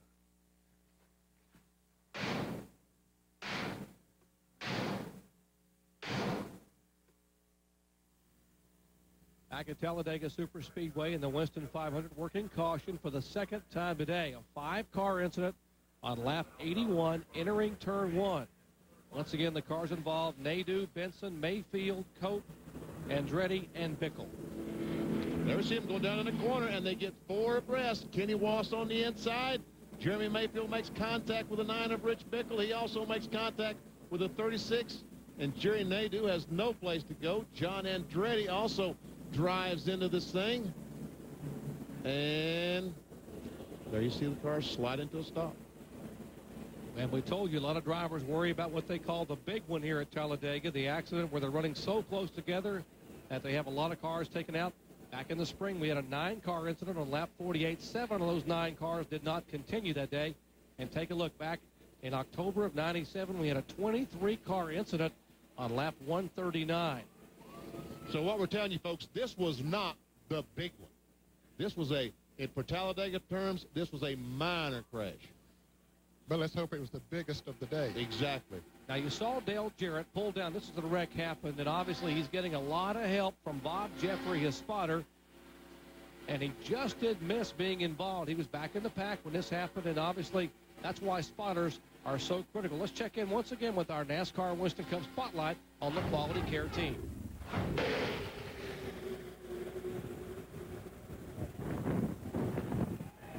Go spin here. Stay down. Stay down. Clear high if you need it. Clear high if you need it. Clear high if you need it. Cautious out. DJ, how's your entry there? My entry seemed to be okay. 10-4. Jason, take another pound out of the left rear. Pound out of the left rear, and raise that track bar up a little bit more. Take some bite out. Take some bite out. Got 10-4. Round out of the left rear, Brian. All right, talking about a pound out of the left rear, talking about an air pressure adjustment and taking bite out, Ned. That's a wedge change. Yes, it is. It's trying to take a little bit of pressure off that left rear wheel to let it turn a little bit freer going into the turn. And both those changes tend to loosen the car up, make the car just a little bit freer. We see activity going on. This is a live shot in the Dale Jarrett pit crew as they check the wear on the tires to see how much they were wearing, how long they will run. Do they have to make a pit stop with 20, 30 laps to go, or can they run the same tires? All that information they're trying to find by measuring the depth of the tread on those tires. And he's measuring a left front tire, and why he's doing that is because they want to know if they can make only 2 tire stops or they have to change 4, considering where they're running on the racetrack. Exactly, and of course you notice he was going all the way across the tire too to see if it's wearing more on one side than the other. Still under caution here at Talladega Superspeedway. Jeff Gordon being shown as our leader, 170,000 strong, enjoying exciting Winston Cup action. Back in a moment. Oh, yeah, those first ice boats had a lot of speed, but not a whole lot of control. Yeah, with the blade setting early, couldn't steer around the ice fishing holes. Oh, geez, learned the hard way. Wider is better. With its speed-sensitive steering technology, the White Track Grand Prix gives you precise cornering and control, even at a good clip. You betcha. Better, better. Wider is better. The White Track Grand Prix by Pontiac. You sure? Yeah, I'm sorry too.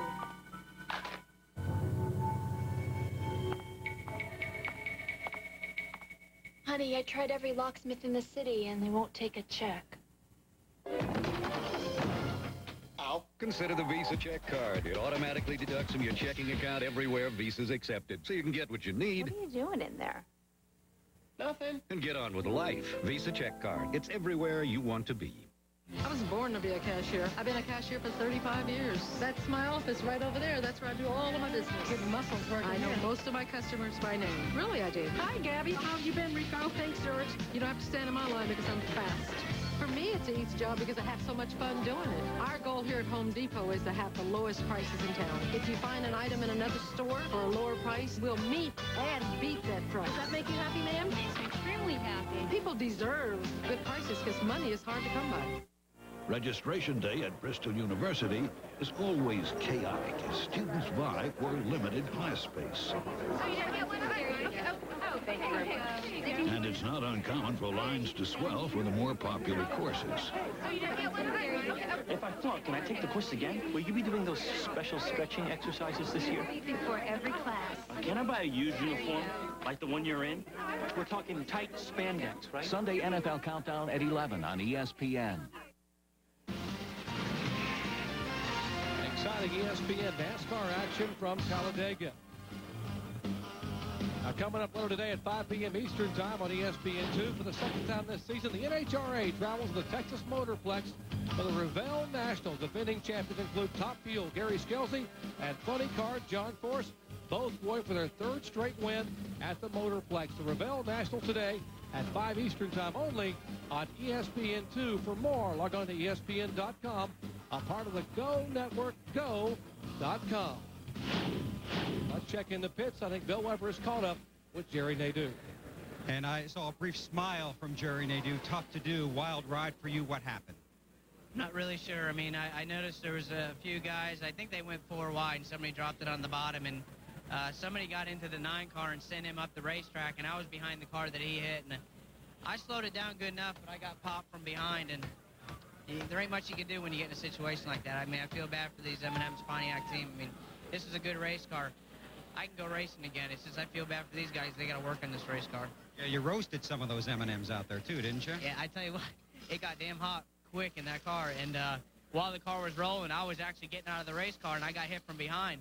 So luckily enough, when I got turned around, the wind took the flames the other way and kept off my leg, but I'm okay. Okay. Jerry Nadeau says he's okay. Very disappointed. To John Kernan. Sterling Marlin just came down pit road moments ago. He was one of the cars that took on 4 tires instead of just 2 on my end of pit road. They had some lug nuts loose on the left side. He felt the vibration, came in. They tightened those lug nuts, sent him back on his way, but it dropped him way back to the 33rd spot.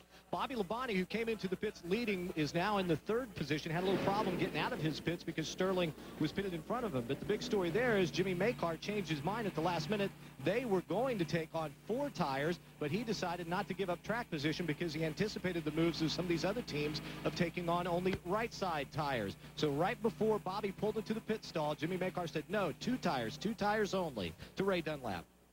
Well, John, it was a gamble for Elliott Sadler. They took on right side tires only, but what a move they made.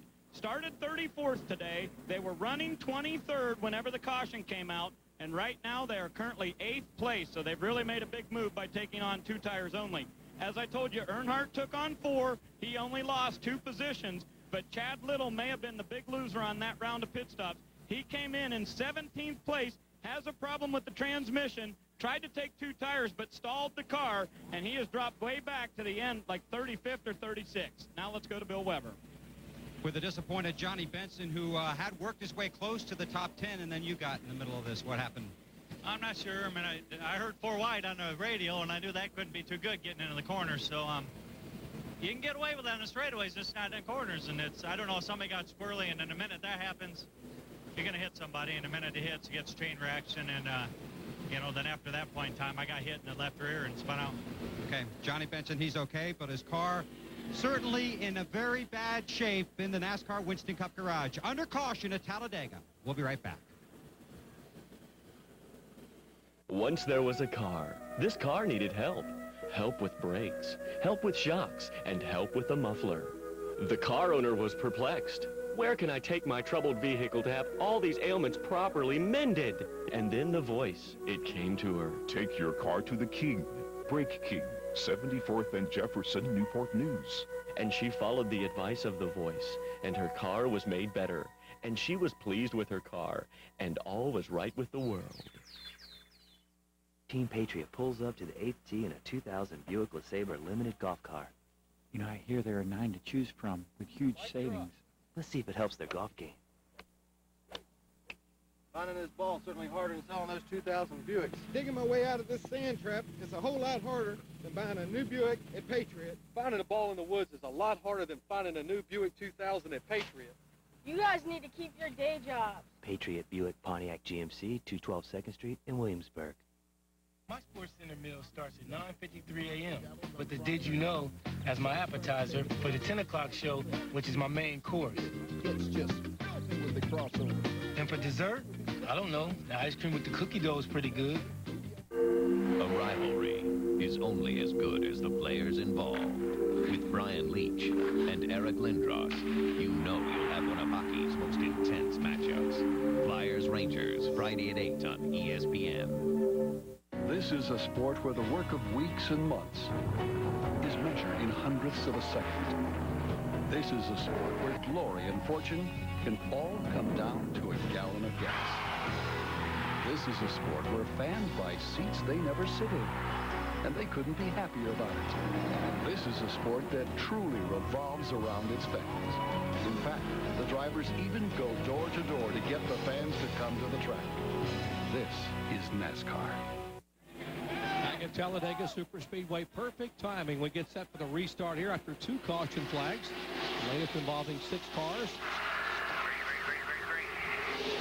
And one reason you see the cars so high on this restart, under NASCAR Winston Cup rules, you can only pass on the right-hand side on the restart. So all these guys protecting that outside. If the car passes on the inside, NASCAR will black flag that car. So everybody has to run high and protect that outside. That is until they get to the start-finish line. Once they get to the start-finish line, then they can make a pass. We just saw Michael Walker dove to the inside and made a pass, but that was okay.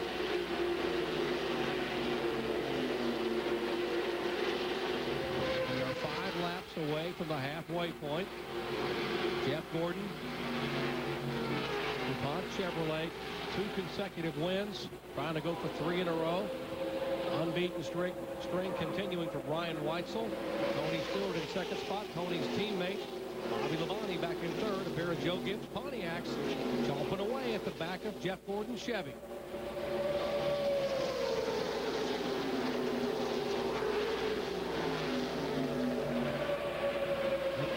Front pair of 12 cars there, content just to run in single file here for the moment, which is the smart thing to do. There goes Bobby Labonte on his inside of his teammate. Earnhardt says, okay, buddy, I'm going with you. And look at poor Tony Stewart. He has no one, I mean, no one to draft with. Maybe he can find a fly or something back there. A bird can fly that fast. Boy, Bill Elliott's made a move. He's now in 12th position, being way at the back of the pack in 38th to 40th spot. He's made a move up toward the top 15. There is the 94 car, the McDonald Ford, but now he is slipping backwards as Kyle Petty in the Hot Wheels. Pontiac goes by. Kenny Schrader, Kenny Irwin.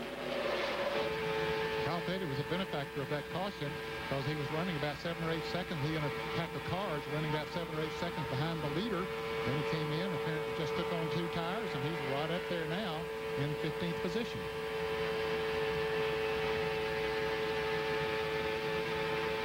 Joe Nemechek, the Bell South Chevy, just drives right by Bill Elliott. And taking a look back at Bill Elliott there from Nemechek's rear bumper cam. Big space between Bill Elliott and the next car. That would be the 10 car of Ricky Rutter, outside pole sitter, back to the front. Earnhardt about to get shuffled back as Tony Stewart trying to get on some help with Jeremy Mayfield to get by Earnhardt. Jeremy gets by. Jeremy, one of the drivers going for the $1 million bonus here. One of them. 5 drivers have a chance for the $1 million bonus, and 5 selected fans cheering for their individual driver. If their driver wins, they become an instant millionaire. It's happened 3 times thus far. Oh, boy.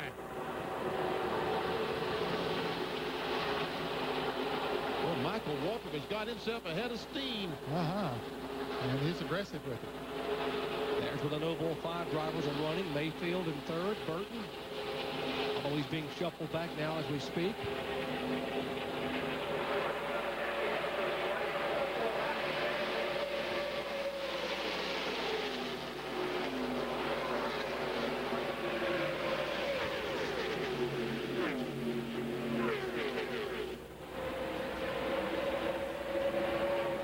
Steve Park, Jeff Burton, Terry Labonte, Rusty Wallace, all these guys in the middle of a 3 wide.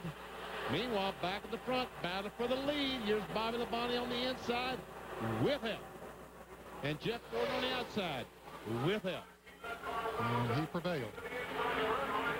How about Elliott Sadler in the Sitco car? Give a call to the Wood Brothers team. Sadler right in there, tucked in behind the car number 3 of Dale Earnhardt. Look at Gordon go always the top of the racetrack, down across the bottom. We knew yesterday in happy hour he had a good race car because he practiced some of those moves. He could go anywhere he wanted to with that Lacoste Chevrolet.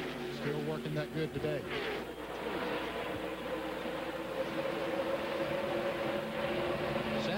Cars in that lead draft. Bobby Hamilton sliding backwards, got way up on the outside of turn 2. Had to back out and gather it back in. He's now at the very tail end of that draft. Gordon, Labonte, Mayfield, and Waltrip, along with Mike Skinner on the bottom side. Earnhardt leading the high side draft in front of Elliott Sadler and Ward Burton.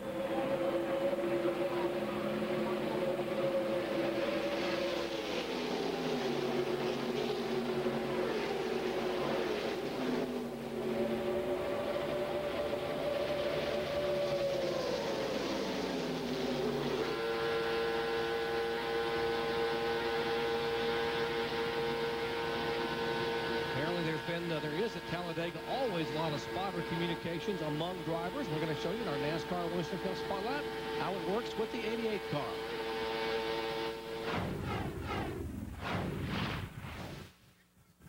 Ricky's got a pretty bad rub there.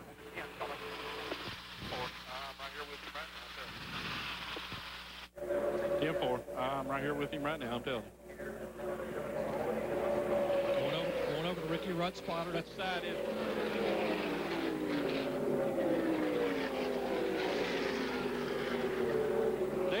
Ricky's got a pretty bad rub on her.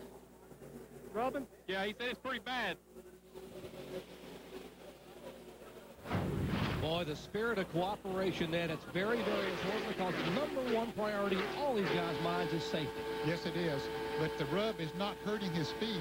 About 4 laps ago, DJ and Ricky Rudd were 5.5 seconds behind the leader. When they went by this last time, they were 1 second behind. And I mentioned Ricky Rudd has a Robert Yates engine in that tied Ford because, of course, he will be driving the 28 car for Yates next year. They're almost on the bottom of the racetrack, Vinny, but they're staying together. Trying to stay together and work their way towards the front. And I'm surprised at the rubber debris that's coming off the track. That was the bits of rubber we saw on the lens of the onboard camera on top of the Ford Quality Care roof. I don't see too much there, but there aren't supposed to be too much rubber coming off on the straightaway. It's only in the corner that you're supposed to wear the tire. Ricky Rudd got away from DJ. Ricky has a good, fast race car. He was qualified on the outside pole. That was very evident that he had a good, fast race car. And one of that rub is, haven't seen any smoke yet. And maybe it was when the tires were brand new.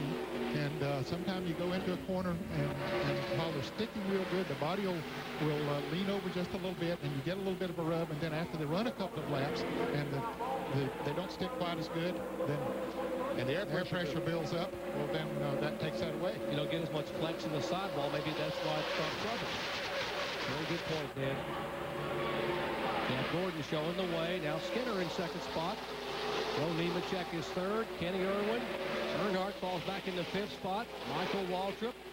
Kenny Schrader coming back to play. And the Stoll Chevrolet. Bottom line, shuffling toward the front, 22 cars. Separated by 1.87 seconds. That's how close it is from first to 22nd as we are past the halfway at Talladega.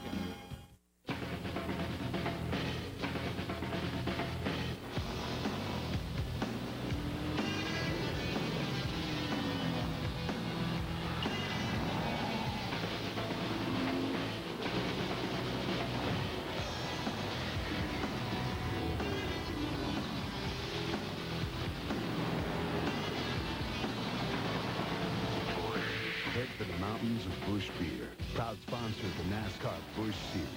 So what you're saying is you can't change your oil every 3,000 miles because you're too busy. So you push it. Just like your cheap brother-in-law at one of those all-you-can-eats. Hey, it's your car. You want to learn the hard way? Be my guest. This is reformulated Quaker State. Protection beyond 3,000 miles under any driving conditions. You ought to change your oil on time, but if you can't, can you say insurance? Quaker State. It's been tested. It works. What more do you need to know? You have meditated for 3 months. Yes, Master. And what have you learned? One thing, Master.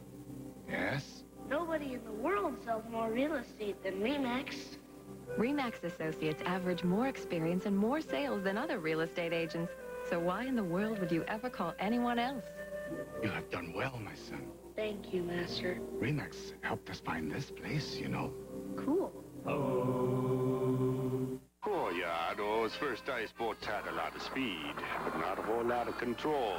Yeah, with the blades setting there, they couldn't steer around the ice fishing holes. Oh, geez, learn the hard way. Wider is better. With its speed-sensitive steering technology, the White Track Grand Prix gives you precise cornering and control, even at a good clip. You betcha. Better air, better. Wider is better. The White Track Grand Prix by Pontiac. Back at Talladega Superspeedway, I'm Jerry Punch, along with Ned Jarrett, Benny Parsons, Ray Dunlap, Bill Weber, and John Kernan. Hope you're enjoying our coverage of NASCAR Winston Cup action. Now, earlier we told you, we showed you in our spotlight that Dale Jarrett's spotter, Bob Jeffrey, went over to Ricky Rudd's spotter and said, hey, DJ said you've got a significant rub on that right rear tire on the car number 10. Now let's show you from the bumper cam of the car number 99 of Jeff Burton what we're talking about. And you can see the damage there to the right rear tire where the quarter panel has been knocked in against the tire, so that's where the rub came from. But it doesn't appear to be that bad now, so maybe when the air pressure built up, as Ned talked about, the rub did go away.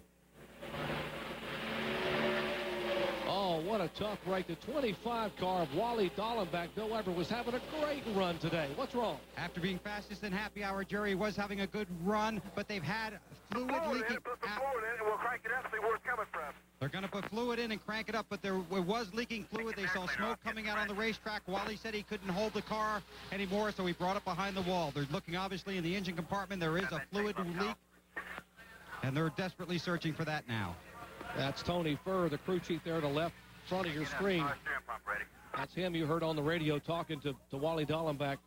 What a tough break for Wally. I guess what it is, the pump. Let's go ahead and start taking the pump off instead of you pump on it.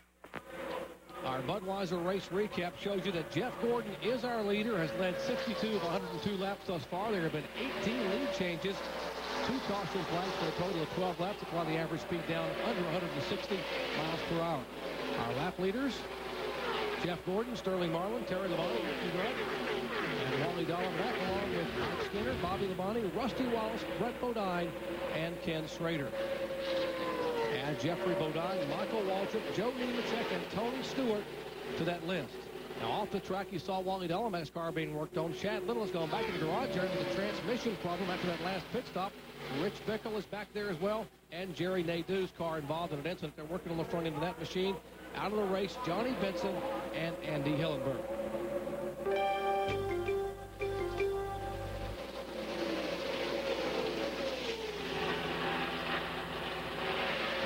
Says, come on, Mike, go with me. Come on, Skinner.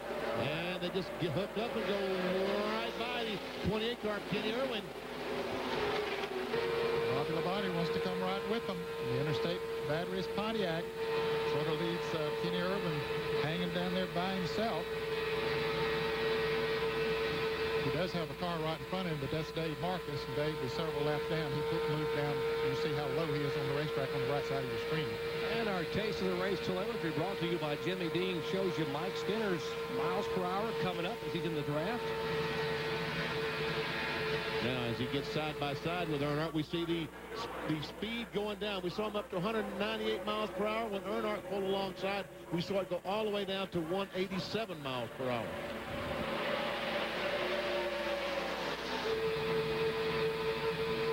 So what's this, 191? Right side by side, 193, 194. Now, Tony Stewart is pulling up on the back bumper of Mike Skinner, so I guess that's Terry Labonte, actually. Hopefully we'll get some more speed. Yeah, here goes Earnhardt trying to take the lead from Jeff Gordon. He goes in the middle. He's on the outside. Bobby Labonte, who's he going to follow? Wow, look at that move by Earnhardt. And listen to this crowd as they begin to scream Earnhardt from the high side to the bottom of the racetrack to the middle of the racetrack. And look at them waving their hats as he comes by. Now Earnhardt is the leader, Gordon in second spot, and Mark Martin making a move in the middle of that pack. That's the first lap that Earnhardt has led today, is it? I believe so, Benny. He just let off the lap leadership number 1. I don't believe Earnhardt's name was on there, but meanwhile, right behind them, they've got a 3 wide, several cars 3 abreast. Now, Michael Walton's going to make it 4 abreast. But hopefully when they get to turn 3, they'll sort out at least 3 abreast. Yeah, they need to, because we saw what happened when you went into turn 1 while those 4 abreast.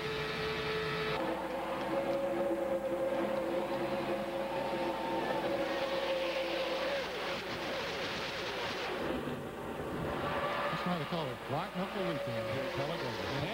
And your Winston Cup points leader, Dale Jarrett, is right in the middle of that mess. There's the 88 car just flashing by. He's now being shown all the way up in 7th position.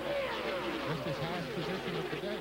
So since that last pit stop when they made the adjustments, Todd Parrott and the crew have gotten the quality care Ford dialed in, and Jarrett's beginning to make a move. Jeff Burton, the X-side car, right behind Terry Labonte.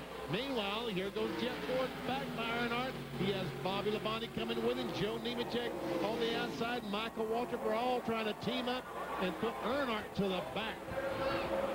Nobody willing to help Earnhardt. Here comes his teammate, Mike Skinner, now pulling up on the inside. Maybe those two can help make their way back up toward the front. There's a Circuit City bumper cam looking back at Michael Waltrip's car. That's the second and third place machine. I shouldn't say that's the 42 car of Joe Nemechek. Earnhardt back to the 8th position that time.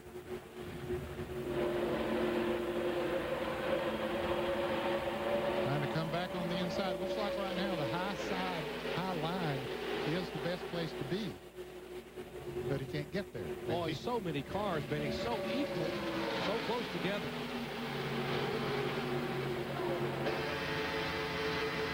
Rusty Waltz, the Miller Lite onboard camera, Kenny Schrader.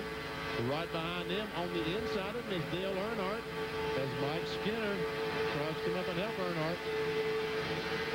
Oh, Skinner and Schrader almost have contact.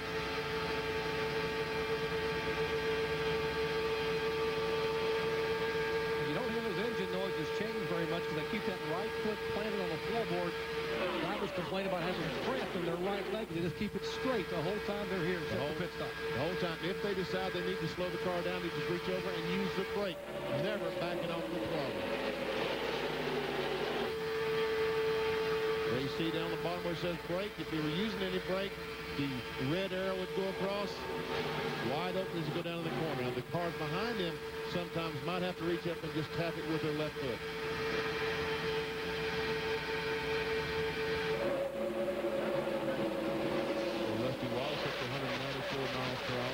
Highest speed I've seen today was Skinner. Up to about 197, 198 when he had a good draft with Earnhardt.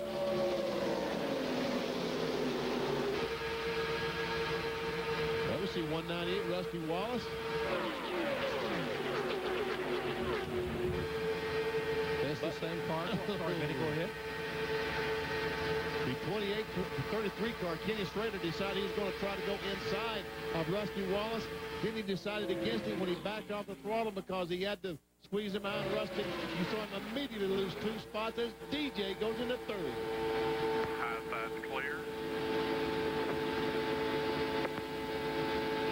Jeffrey telling Dale he's clear, high. Dale Jarrett. 2 slow cars coming up, turn 1. 2 slow cars, turn 1. 43 into 60. And he has a very good race car. Dale Jarrett, the current Winston Cup point leader. Well, they'd like to get up and lead a lap and get those 5 bonus points for doing that. We'll check out last lap. Jeremy Mayfield back in the 18th position at the fastest speed that last lap by. Dale Jarrett, the defending winner of the Winston 500, won it a year ago from 3rd starting spot. Started 17th today, has not led a lap.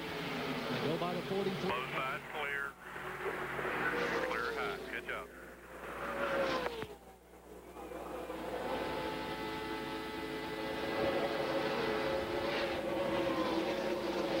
Well, it's getting racy back in the pack there. John Andretti all the way down on the flat part of the racetrack, just trying to get out of the way. His car aiding from being involved in that accident. Jeff Burton down on the inside of Earnhardt, trying to make the move. Now Earnhardt and Mark Martin will hook up in the 3 and 6 cars in the middle. They are 4 abreast. Car coming up to 25, let the 42 know it. If they made it through, that was Jeffrey Bodine on the very top of that 4 wide. Now, the 4 cars there trying to pull away. They're in single file with the other cars racing side by side back there. 3 Chevrolets and a lone Ford in the front 4 cars as that draft begins to pull away. 112 laps are in the books. Jeff Gordon continues to be our leader. It's a story about a man and a bear. Together they learned. They grew. They faced the long winter with little food. After that, it's just a story about a bear. Ready for your own outdoor adventure? Enter Napa's Great Outdoor Adventure Sweepstakes and Sale. You could win a '99 Chevy Silverado, a Kawasaki ATV, or one of over 5,000 Poulan chainsaws. Enter at a participating Napa Auto Parts store today. You know, this place reminds me of a guy I knew named Julius. Another Darrell Waltrip story. No, really. This guy, he was in the junkyard one day, kicking around, and he found a rocket booster. So he says, I'm going to set myself a land speed record. So he got that thing up to speed. He hit the switch. He took off into outer space. So whatever happened to him? He came down out here somewhere. Get out of here. On Route 66. Now, Kmart. Oh, yeah, those first ice boats had a lot of speed, but not a whole lot of control. Yeah, with the blades setting early, couldn't steer around the ice fishing holes. Oh, geez, learn the hard way. Wider is better. With its speed-sensitive steering technology, the White Track Grand Prix gives you precise cornering and control, even at a good clip. You betcha. Bredere better. Wider is better. The White Track Grand Prix by Pontiac.